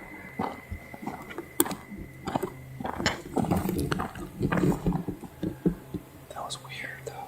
Something hit that. Hearing moaning over there. Angelo again hears moaning from the same general area. He wonders whether the calls they made earlier in the night might actually have triggered some kind of response. Instead of immediately leaving, he waits quietly and listens. Just wait for a second. Maybe the calls actually worked? Maybe it actually wants to communicate with us? Whoop. I know I can't do it as good as Lomar, but whoop.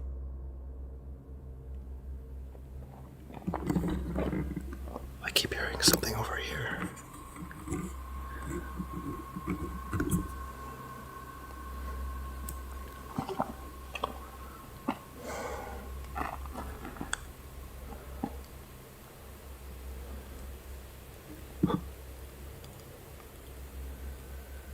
Something just moved there now. But I keep hearing something moving over there. The forest remains difficult to read. Then something moves nearby. Angelo hears movement from the darkness and decides to try making another call himself. Holding the camera makes it difficult, but he attempts to reproduce the sound before stopping to listen for a response. Let's try one more.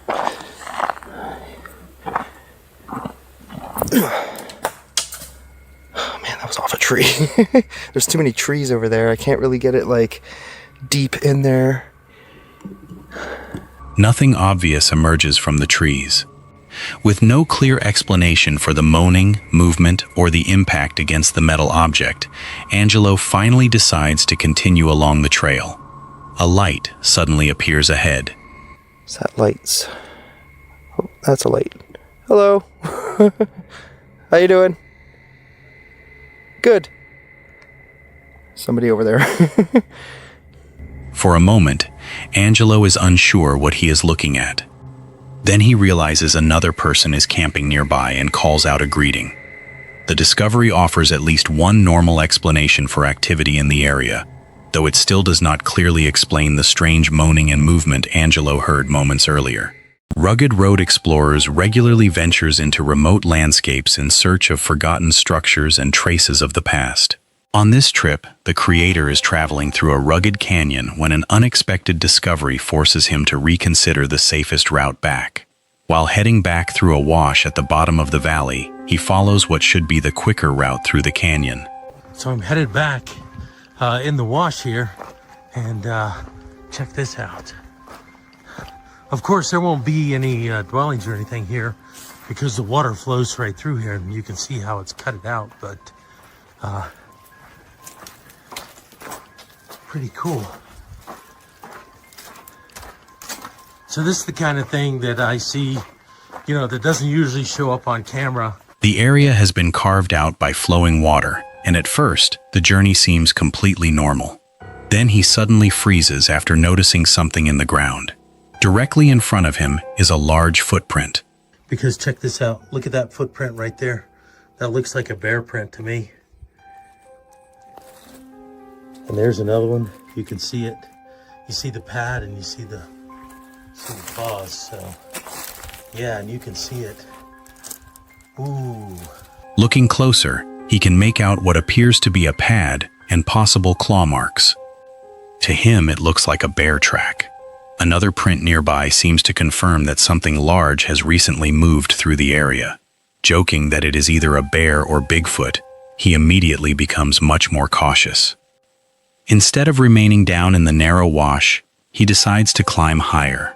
So after seeing those bear tracks, I got out of the bottom part of the wadi there and up a little bit higher, and I may go even higher because when you're in low like that, you can be ambushed really easily by predator animals, and I don't want to be ambushed. So I'm probably going to go higher and walk across the top of the mesa, even though this would have been quicker. His concern is simple. Staying low could leave him vulnerable if a predator is nearby. As he moves upward, he notices that the tracks appear to have done exactly the same thing. Whatever left them also seems to have climbed out of the wash. Yeah, they did the same thing. You can see they got out of the wash too. There's their tracks. You know, and it's been since the last rain that they've been here, so interesting. But changing his route soon leads to an entirely different discovery. Higher above the canyon, he unexpectedly finds the remains of an ancient structure built into the landscape. Despite being on his way back, he cannot resist taking a closer look. There is the remains of an ancient dwelling here, or an ancient structure. So, let's check it out real quick. This is what I mean, guys, when I say, you know, even though we're headed back to the, wow, look at this. Headed back to the camper, man, that goes way back in there. Parts of the structure extend surprisingly far into the rock, with walls still visible around the entrance. Explore's not over. That's wild. That goes way back. Let's see over here. I wonder why they walled up this side. So you can see the wall and where it tied in over there. And look at that. I'm looking, I don't see any bear tracks here, so we're good to go there. But look how far back that goes. This would have been a great storage area. Before moving deeper, however, he checks carefully for more bear tracks. Finding no obvious fresh tracks around the structure, he explores the caves and chambers. Some areas appear to have been used for storage, while other sections have partially collapsed. Wow, cave after cave after cave, huh? Crazy. I guess this would have been the door here, and the rest of it is kind of washed away. Looks like it's all fallen here.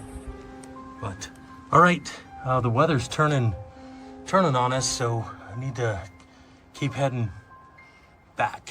Ironically, the bear tracks that pushed him away from his original route are the only reason he discovered the site. With the weather beginning to turn and stronger winds moving in, he finally decides it is time to continue back. Exploring with Bear takes viewers into supposedly haunted and mysterious locations, often camping deep in remote areas overnight. During this investigation in the Appalachian Mountains, Jar Bear and his friend head toward a tunnel associated with stories of a looming shadow figure. Once the rain finally stops, the pair leave their shelter and begin making their way back toward the tunnel to continue the investigation. As they approach through the darkness, they talk about how suddenly the tunnel appeared during their previous visit. All right, the rain has stopped. Man, that tunnel's gonna sneak up on us again. It scared me the last time. I know, it when did. I looked up, and it was right there. and it was right there. It sort of startled me too. I wasn't ready for it. It just sort of came out of nowhere. But before reaching it, something happens while the camera is briefly turned off. Jar Bear quickly switches the camera back on after hearing a massive noise from the trees. Dude, You put it on camera? I had the camera off, but I turned it on. I think I got most of it on camera. Dude. Whoop! Did you guys hear that freaking tree in there? Holy shit. That's crazy, man. The sound is loud enough to immediately make both men nervous. They stop on the trail and listen, hoping to figure out what could have caused it.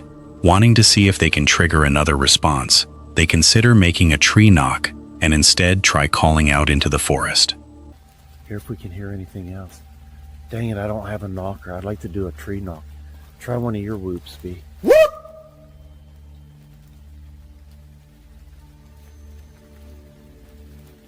What was that? I don't know. It sounded... That thing was huge, man. Almost immediately, another huge sound comes from somewhere nearby.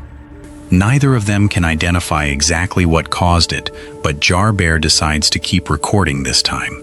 Then another noise comes from behind them. Jar Bear suddenly reacts to something directly behind their position. Dang nab, man. Every time I have the camera off is when things happen. You realize that? Yeah, look, the tunnel's right there.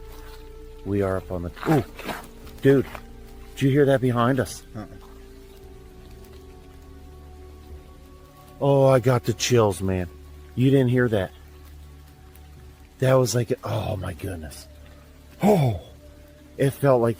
Or sounded like something hit this trail right behind us. I thought something was just tossed out behind us. Right behind us, man. Hey, remember what that big now moves? That thing was so loud. I don't want to go back to check footage now, but that had to come up on camera. He describes it as sounding like something had hit the trail or had been thrown down nearby. The timing leaves both of them unsettled. First came the massive sound in the trees. Now something appears to be moving much closer to the path they are standing on. Still, they continue toward their destination. The tunnel finally comes into view. There it is, the tunnel. Looking toward a smaller trail leading in the direction of the earlier noise, Jar Bear jokes that if Bigfoot could make a sound, the massive crash they heard would be it. There's sort of a trail going down to where that sound came from, too. Man, if Bigfoot, my boy, could make a noise, that would be it, huh?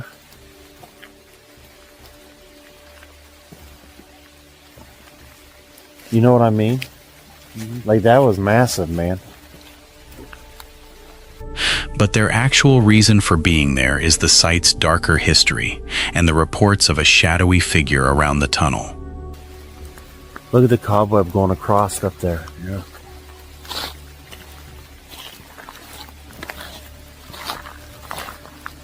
So this guy was a bully and died right here.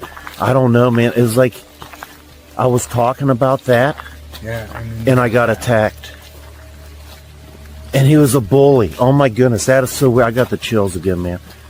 I don't want to hang out in that spot long again. I think we just get right in there, huh? After everything they have already heard on the approach, walking inside suddenly feels much less inviting. Black Mass Paranormal explores unusual locations while documenting experiences that may have paranormal or unexplained origins. During this investigation in a remote wooded area, while moving through the area, he suddenly stops after hearing an unusual sound. Listening carefully, he says it almost sounds like somebody singing somewhere nearby. That was a weird sound.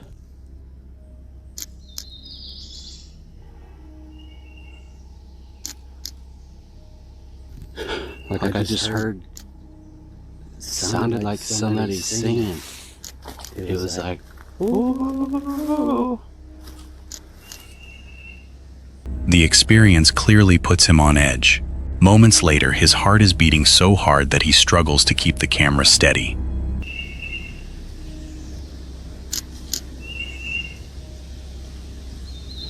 That's my heart beating so fast. That's why I can't hold anything freaking still. Not out of like fear, but like out of like heat. Taking that gear off helped, but I couldn't take it off where I was, because I already went down once. And that probably would have broke my shoulder if I didn't have the gear on. Looking back on what happens next, he explains that he is roughly 200 yards from an area once described as a feeding station by researcher Scott Carpenter. What the fuck?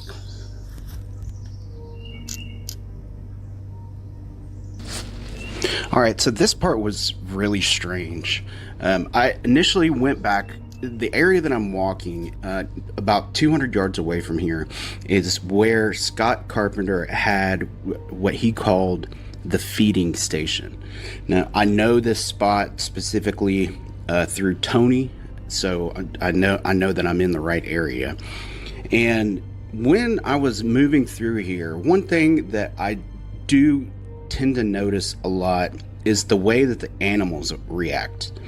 The birds weren't doing their typical, like either going completely silent, which can be an indicator of a bird predator in the way, or they weren't doing their little chatter back and forth. They were being like extra loud, and you can hear it. As he moves through the woods, he begins paying attention to the animals around him. Normally, he says birds may suddenly become silent when a predator enters an area. This time, however, they appear unusually loud and active. Then the situation changes quickly. According to the creator, a series of branches suddenly begins breaking as something appears to charge toward him through the woods. What my microphone didn't pick up very well was when the actual charge happened.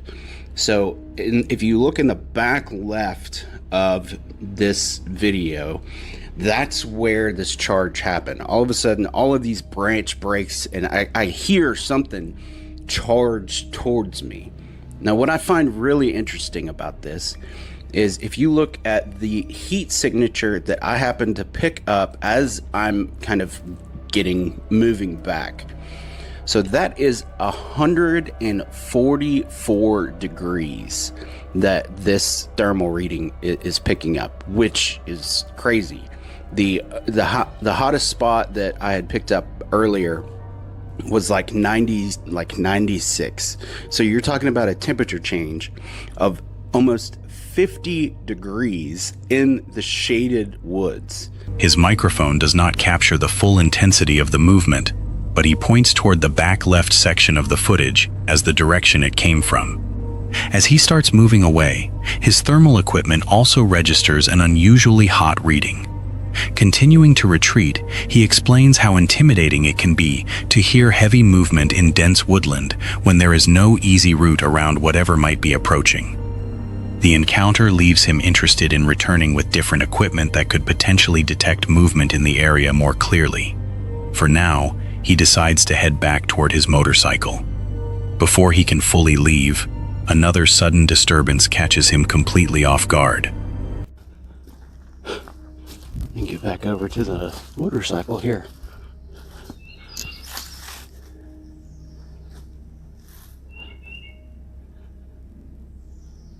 What the fuck was that? What the fuck was that? What the fuck was that?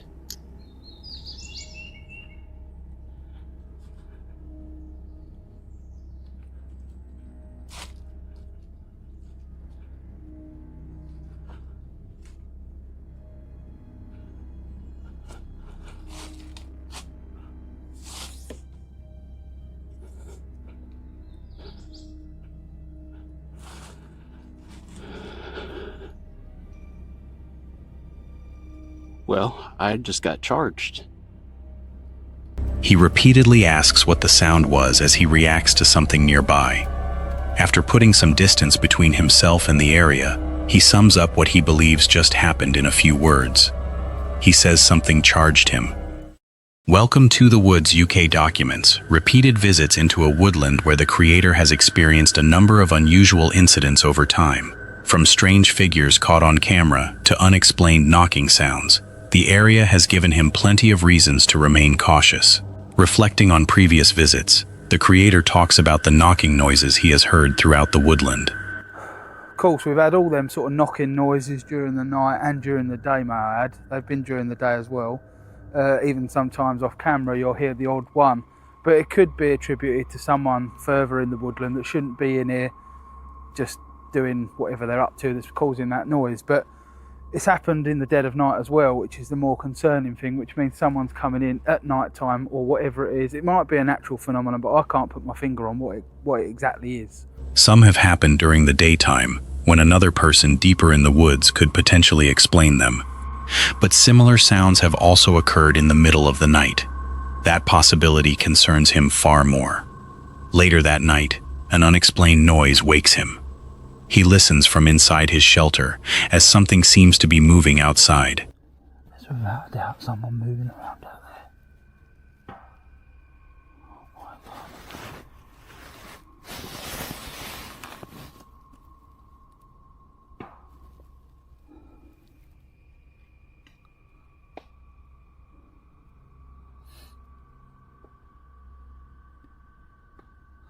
I'm trying to quiet my breathing to actually hear.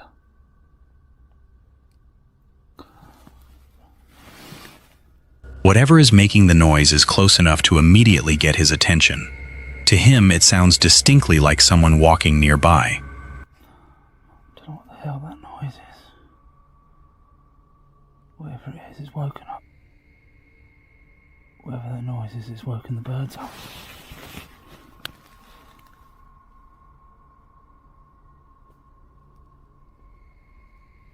They're going crazy. No.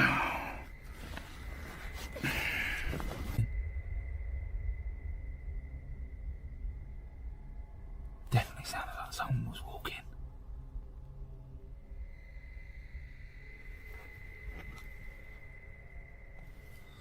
If anything else happens, I'll whack the camera back on. By morning, he reflects on what happened during the night. There's definitely something walking about last night. Didn't sound that far away. Almost deliberate again. Early this morning, there was a bit of a fog coming up really early, just as it was turning light. And I see the shadow over there of a deer. Now, could it be a deer that's making them noises? I very much doubt it. They got 4 legs. This sounded like something on 2 legs. I mean, a person, obviously.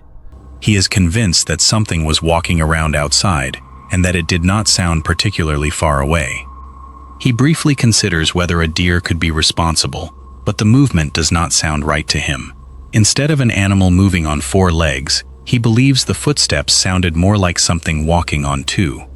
That leaves the possibility that another person was somewhere in the woods with him. Despite the area's reputation and stories involving witchcraft, he does not believe that is the most likely explanation. So my honest opinion, I don't think it's witchcraft what's going on here. I think it's definitely something strange.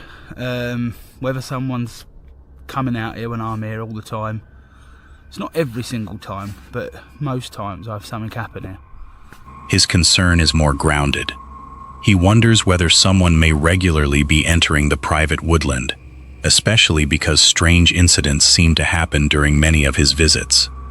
He then remembers another discovery from nearby woods months earlier. Not in this block of woodland, but in the one next door, and literally they are like obviously connected in one massive block of woodland, and then it goes up to the hills. I had a quick walk through there, and again it's private, I shouldn't have really been in there, so it was just one of them. I popped the mobile phone out and quickly give it a video. Now I mean, is that just kids that have been there and, you know, sadly left a load of rubbish and not packed their stuff, once left it and walked off? Or is there more to that? I mean, was someone else hearing them noises during the night and fled? Just panicked and fled? There, he found what appeared to be an abandoned camp with belongings and rubbish left behind. It could simply have been a group that failed to clean up. But after another night of unexplained footsteps, he considers a different possibility. Perhaps whoever stayed there heard the same strange noises and decided to leave in a hurry. Dee's dark adventures heads deep into wooded areas, searching for unusual structures, strange sounds, and unexplained activity. During this visit, Dee begins finding bent trees and other formations along a quiet trail. As daylight disappears, however, the atmosphere changes, and the sounds around her become increasingly difficult to identify. Then, right? Let's come over here. You got this. No roots. Up into the crack. It's planted. And then look right here. You guys can probably already see it.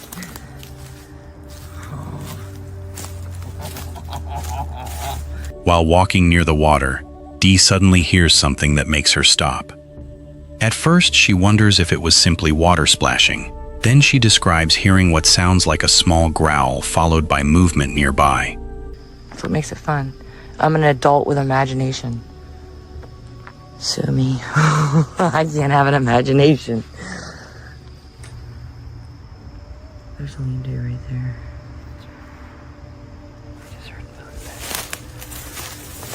Woo! I don't know where it was. Was it the water splashing? I need to get the stick. No stick. I'm taking the stick. What's that good stick? I heard like like a small corral. I'm not for sure. And then I heard movement over in this area. There's a duck. Okay, it's really quiet, so now I'm whispering.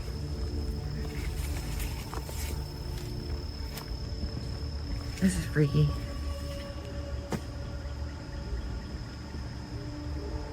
It's brighter for you guys, it's not for me. The forest has become extremely quiet, and Dee lowers her voice as she listens. Eventually, she decides to try a wood knock. Ooh, ooh. I swear that's what I just heard. Ooh. Let's do a wood knock. Real quick. Let's see. More faint noises continue from across the water and surrounding woods. Dee struggles to determine whether they are coming from animals, splashing fish, or movement in the vegetation. She calls out to see if anyone is there. Then she begins hearing what she describes as repeated grunting sounds.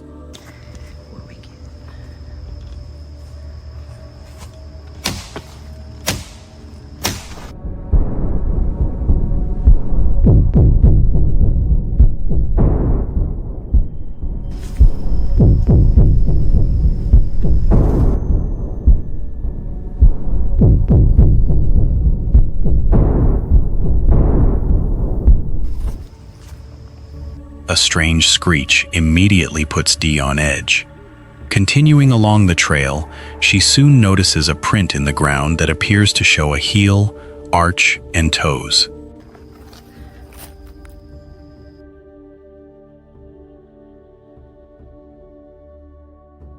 That looks like an old one. That's a big toe and a heel and an arch. There's toes. That's a print. I didn't know I'd find one like that quick. It's old and it's headed in this direction. Not far away, she discovers another unusual track. This one looks more like a hoof, but Dee cannot identify what animal could have left it. I don't like that. That's a weird hoof print. It's not wide enough to be a deer. It's not a shoe print. That's a hoof.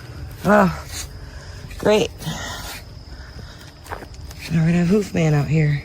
Where'd the bird go that was singing? As darkness settles in, more unexplained sounds begin around her. There's a duck.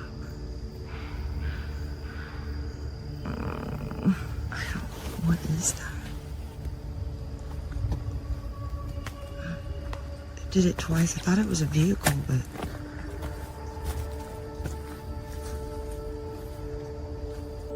Dee hears something she is confident is neither a dog nor a bird. Shortly afterward, she reacts to another noise as movement seems to come from multiple directions.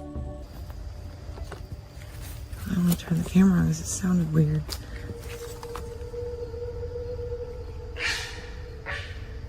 What is happening? Oh gosh. See? It's all... Oh, look at that. I've never seen a pine tree bent. Oh god. What was that? Guys, it's getting weird. And dark.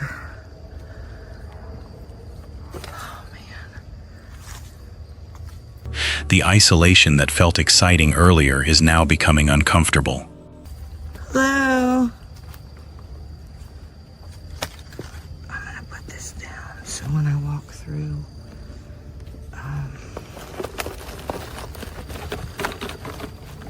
oh, please tell me you have some left.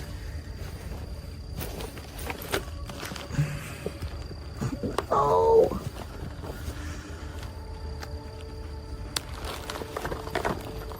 Oh, I don't have any cat balls on me. Dang it. Oh, I'm such a horrible explorer, researcher. Later, while stopping to drink water, Dee says she suddenly hears a female voice inside her head telling her to leave immediately. I'm trying to take a drink of water, and as I'm drinking it, I hear in my head a female voice say, "Go now." I can only hold him off so long. And I'm like, what? And then all of a sudden, right on my face, in my right ear, I heard, "Go now," in the same voice, but outside. And I dropped everything. I just ran. And I don't know if that was just them wrestling or fighting or what it was, but I'm trying.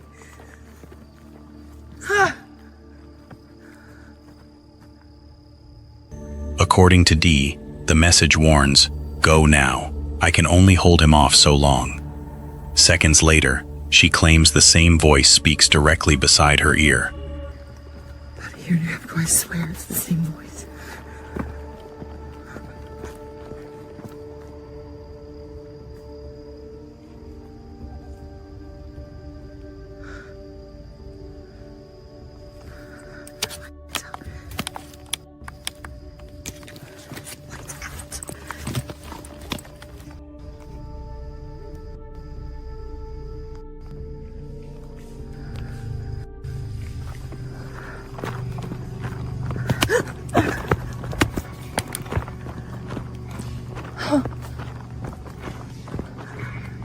I don't know what that is. I don't remember that. Oh, there's the fish smoking. There's two. There's one there and one there. Oh my God.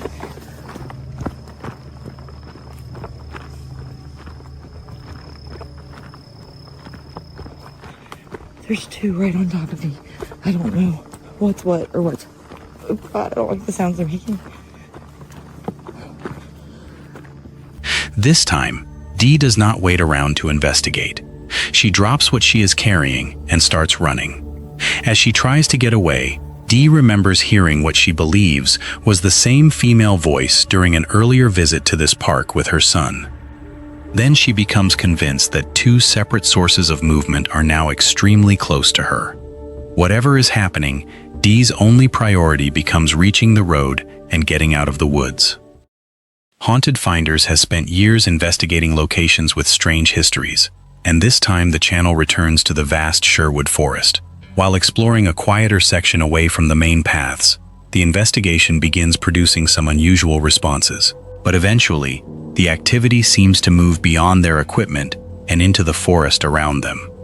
After receiving what appears to be an intelligent response during the investigation, Haunted Finders continues asking questions. I'm really here. Okay, that's fantastic. Well, I've got another device that picks up your voice. I don't know if you saw me using it earlier, but you said your remains are here and that she shot you. Can you tell me what you were shot with? He brings out another device, hoping whatever they are communicating with can provide more information. He asks about the person's supposed remains and wants to know what they were shot with. Then, something nearby interrupts the session. Did you hear that? Yeah. Did you hear that? Yeah, that was like... What? Over there somewhere. It just sounded like someone was knocking on one of the trees, like, really loud. I don't know if the microphone would have picked that up. A sudden noise comes from somewhere deeper in the trees. Both investigators immediately react to it. Haunted Finders describes it as a loud knock against one of the trees. What makes the sound more unsettling is the location. They are surrounded by dense woodland with almost no paths nearby. He also mentions hearing what sounded like someone walking through the forest shortly before the knock. Wondering whether the noises could be connected to whoever they have been communicating with, they continue the investigation. Haunted Finders asks for the identity of the person responsible for the supposed shooting and encourages the presence to communicate clearly. Okay. Is he the one that's been walking around and just doing those knocking? Let's play this.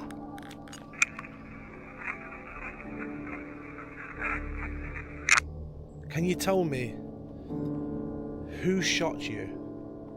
What's their name? And what did they use? Please tell me. Come up to this as close as you can and try and shout it or tell me clearly, please. Moments later, another disturbance comes from the woods. Something big was crashing through there then. It might be on the camera audio. Again, that's just dense forest. I've been looking to see if there's like any deer or anything, but I've not seen any animals at all. This time, something large appears to crash through the dense forest nearby. Haunted Finders searches for a normal explanation, but he cannot see any deer or other animals moving between the trees. He has heard deer running through forests before, and to him, this sounds different. The investigation then produces the word screaming, immediately reminding Haunted Finders of a previous night in the same forest. Screaming. We've heard that in here. Have you? Yeah, we came one night. I was here one night about midnight, and we was in the section of probably half a mile in that direction, and all of a sudden there was just this horrible screaming sound, really loud, like screaming. It sounded like a woman was being attacked. During that earlier visit, he and his team heard an extremely loud scream that sounded almost like a woman being attacked. They later researched animals native to the area, trying to identify what they had heard, but never found a sound that seemed to match it. With unexplained knocks and heavy movement now surrounding them again, this quiet section of Sherwood Forest has once more given Haunted Finders something difficult to explain.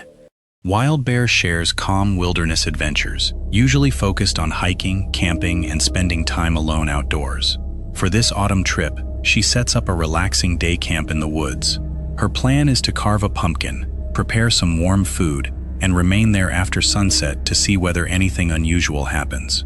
She begins by hollowing out the pumpkin before deciding to carve it into a bear. What starts as a simple Halloween activity slowly turns into a strange-looking creation she names Scary Bear. And I need to decide what to do for a face.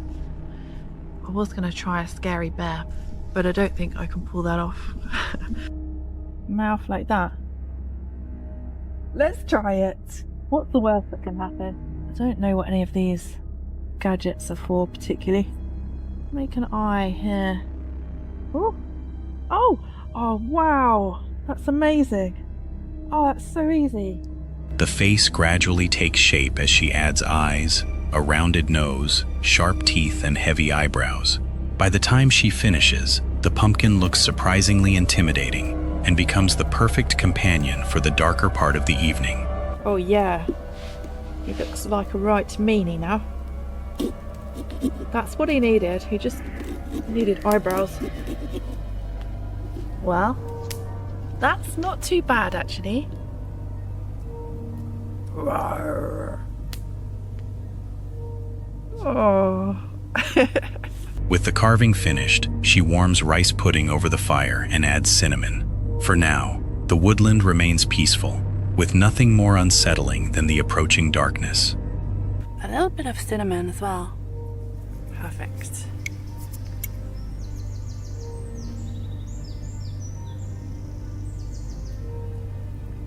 Hey guys, I think it's going to be getting dark soon, which is very exciting, and hopefully some nice ghouls will come out and give us a bit of a spook. You never know. Once the fire has burned down, Wild Bear prepares for the final part of the trip.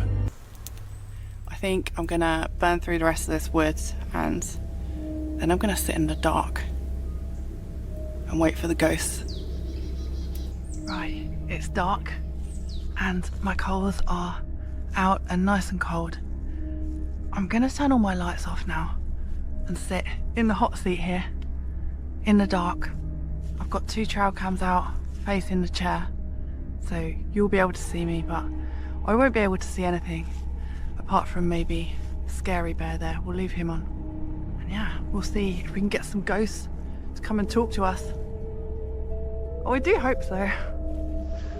Okay, I hope the trail cams are working, picking me up. They're motion detectors, so Hopefully they're on, otherwise. She places 2 motion-activated trail cameras facing her chair, switches off her lights, and sits beside the glowing pumpkin. Unable to see much beyond Scary Bear, she calls into the forest and invites any ghosts or other entities to make contact. A series of deep, growling noises suddenly comes from nearby.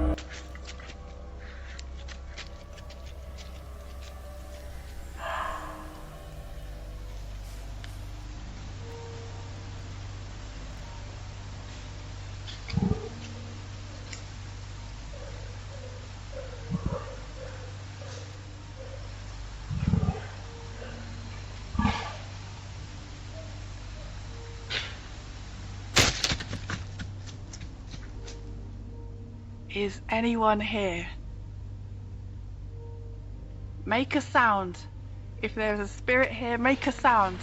In the darkness, the sound could easily be mistaken for something threatening, although it is actually a fallow deer calling just outside the camera's view.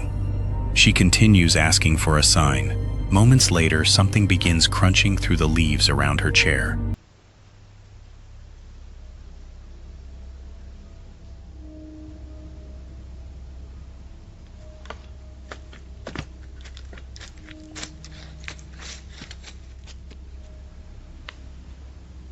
Ghosts?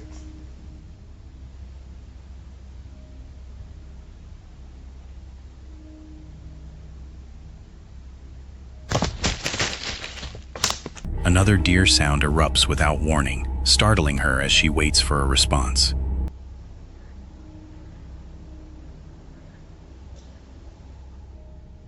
Well, so far, no ghosts.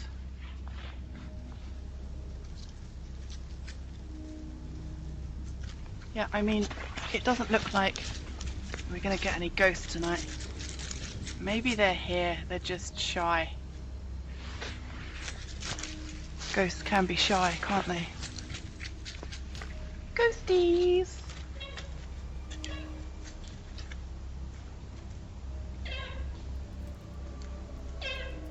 If you're a frustrated entity, make yourself known. More rustling and animal calls follow, but no ghost ever reveals itself. Wild Bear eventually accepts that the forest's real inhabitants are the only visitors joining her that night. CJ Faison travels to unusual and reportedly dangerous locations, often testing how close he can get before someone intervenes. In this video, he and Sunny park an RV near the back gate of Area 51 and watch the activity beyond the restricted boundary. While reviewing sped-up footage from their first night, CJ notices a red light crossing the frame. A second unidentified object then appears higher in the sky. Into this footage is sped up, but right here where that arrow is, you're going to see a red light going to the right, and then up at the top of your screen right about now, there is now a, don't even know what that is, to be honest with you, but it is moving across the screen, as you all can see, and that red light is just now out of sight, out of mind. I did leave this in here too. I don't know exactly what this is, kind of made me question some things, but it glimpses in, disappears, and then blinks a little bit and goes back the other way. Again, I'm not sure what that is. This is for all of us to decide. You know, I'm not some scientist or like super crazy researcher here, but definitely some of the weirder things happened. And again, this is just our first night out there. After hours without seeing the security vehicles known as the Camo Dudes, CJ decides to provoke a reaction. But I kind of want to run a test here. And this is what we're going to do next. We're going to run a test to see if we can get the Camo Dudes to come back outside the gate again and roll by us. So I'm gonna go get a flashlight. I'm just gonna wave it around a little bit up in the sky, kind of at the gate, a little bit around, and see if they come back out, because we've not seen them in probably what, an hour, 2 hours maybe? Yeah, it's been a while. It's been a hot minute, so. He takes a powerful flashlight outside and begins sweeping it toward the gate and across the sky. Before he can continue, they notice an unexplained reflection sitting in the field. Oh, what the fuck is that? Look. See it? See what? That reflection right there? Oh, yeah, in the field. What is it? I have no idea. Hang on. Let me get that on camera. That right there. Neither man can determine what is producing it. When CJ zooms his camera toward the gate, 3 blinking red lights become visible above it. No, you're good, you're good. I'm seeing something. So you see as you all can see, that really bright red light, and then there's a couple of, there's like 3 more red lights that are blinking way above it.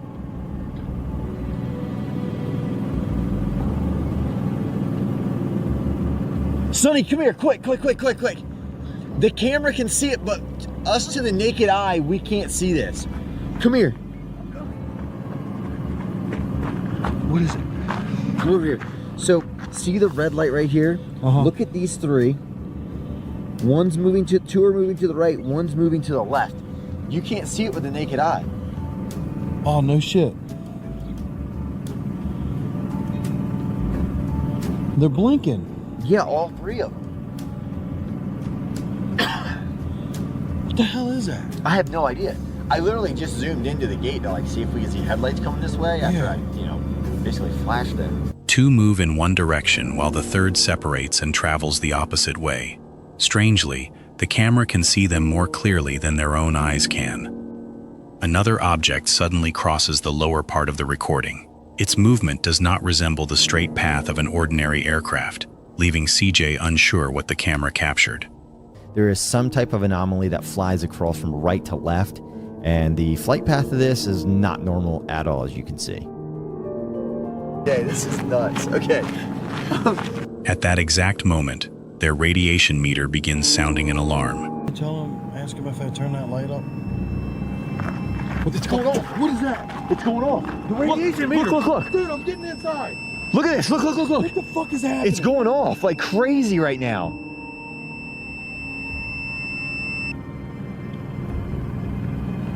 We just got zapped What with the something. fuck? Seriously? They just shot something at us. Something just shot something at us. It jumped to... Okay, so that met the threshold, dude. This goes off when it meets your threshold. 0.63 was our max right there. Continuous for almost 8.5 seconds. The reading jumps sharply and remains elevated for several seconds. Both men react as though something has been directed toward their position. CJ grabs his chair and prepares to run, even though there is nowhere nearby to hide. The next morning, a white security truck approaches the RV. The driver stops long enough to record their license plate before circling away without speaking to them. Bro, they're fucking coming in. They're coming in.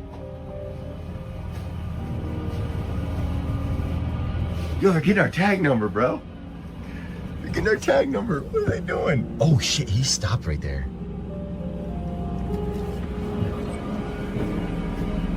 Bro, what the fuck is going on? Come on. What are you doing? It's a great content.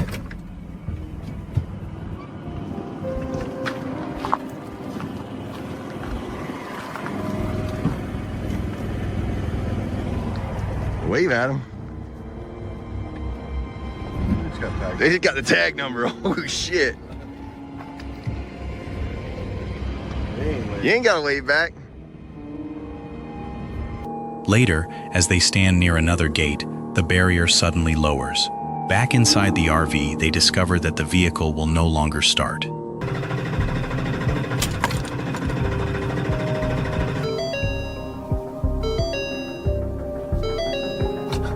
Dude, did they zap the fucking RV? Is this real? Dude, what the... I'm laughing because I'm trying to get through this moment, but this is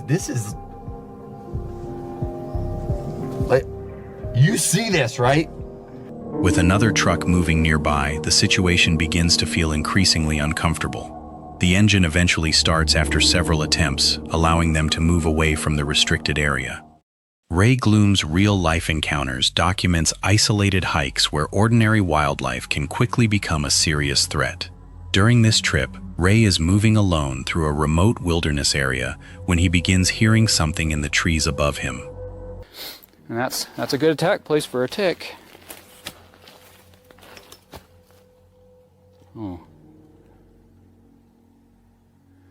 Just a moment there, I thought I heard like something was moving. Okay, wait, I'm gonna be quiet for just a second. The sound returns as he continues downhill. At first, he considers the possibility of squirrels or another small animal, but the movement sounds much heavier than expected. Okay. No, I heard it again.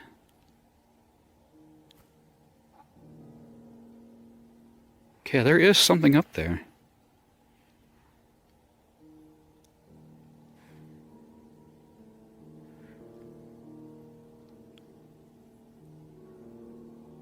I'm not hearing it now. Ray begins to wonder whether he disturbed something on the hill and whether it is now following him. Just as his camera battery dies, a loud thud comes from nearby. There isn't something following me, is there? Well, that's a creepy notion. Something up there. I disturbed something up there and it's following me.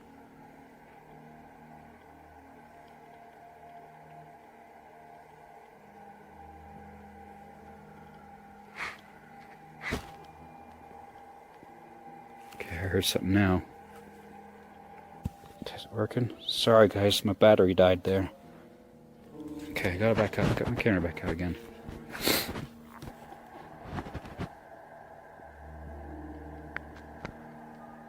Gosh, it's too bad. I heard a loud thud right as the battery died, and I didn't get it on film.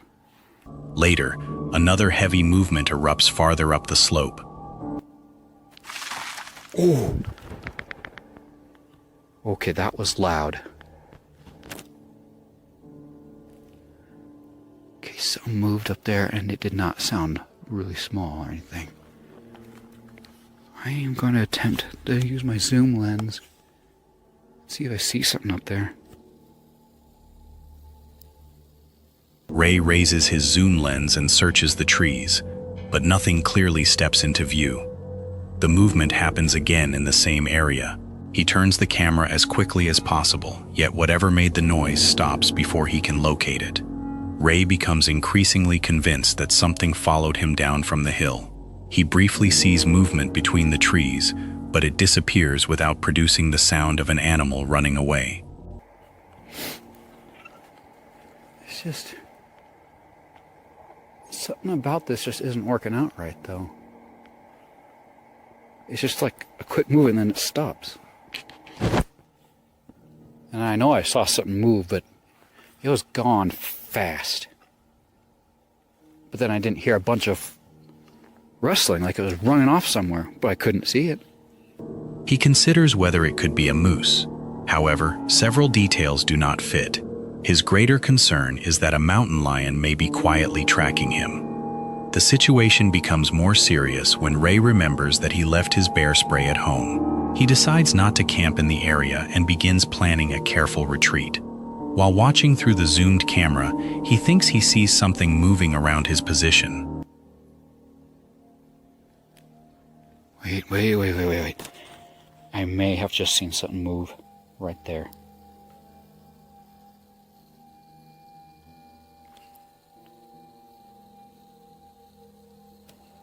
Oh, it is so nice to have a zoom camera. Okay, I'm actually looking down at my camera. It can actually see further than my own eyes when I zoom in.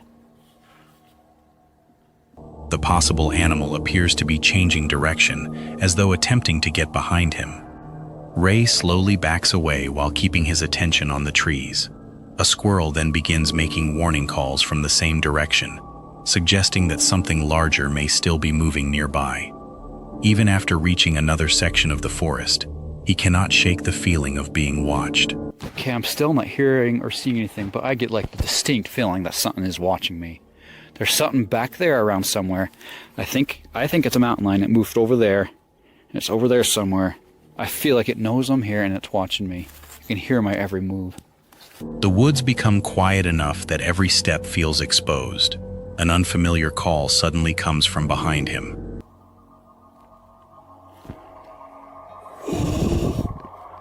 Okay, what is that? What am I hearing?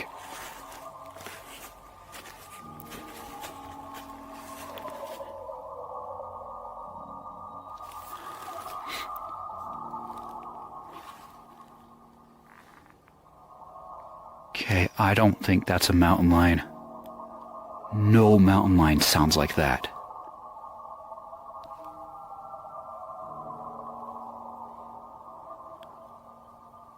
What is that even?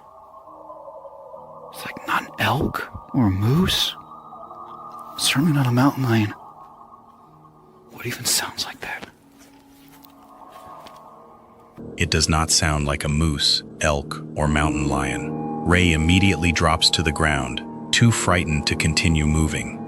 The creature eventually seems to move back uphill.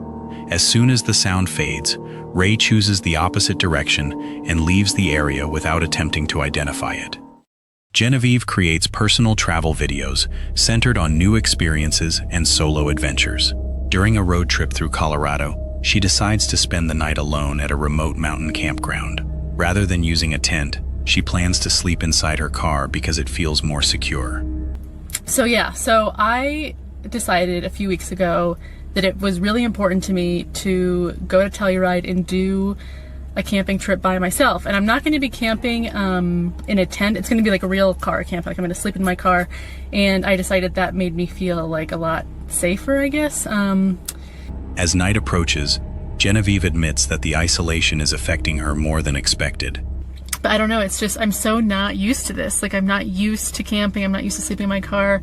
And I'm feeling, I guess, that like loneliness of realizing like if someone else was here, I would not feel this anxious. But it's like the fact that I'm alone, I'm like so far away from home and also just far away from like after driving 4 miles up the freaking wagon trail, and just realizing like I'm just kind of like we're definitely set back up here, and I don't know, it's just kind of overwhelming. She knows the car offers protection, but being alone so far from home makes every sound outside feel more significant. A sudden screeching noise comes from the woods and immediately frightens her. Oh, the other thing I was gonna say is totally like some animal in the woods like scared the crap out of me. I have no idea what it was. I think it was a moose. It made kind of a moose noise. But so like kind of, I won't show you because you can't really see anyway, but like kind of across from my campsite there's another trail that looks like it used to be a campsite, but they closed it and they have like a thing up that's like for restoration.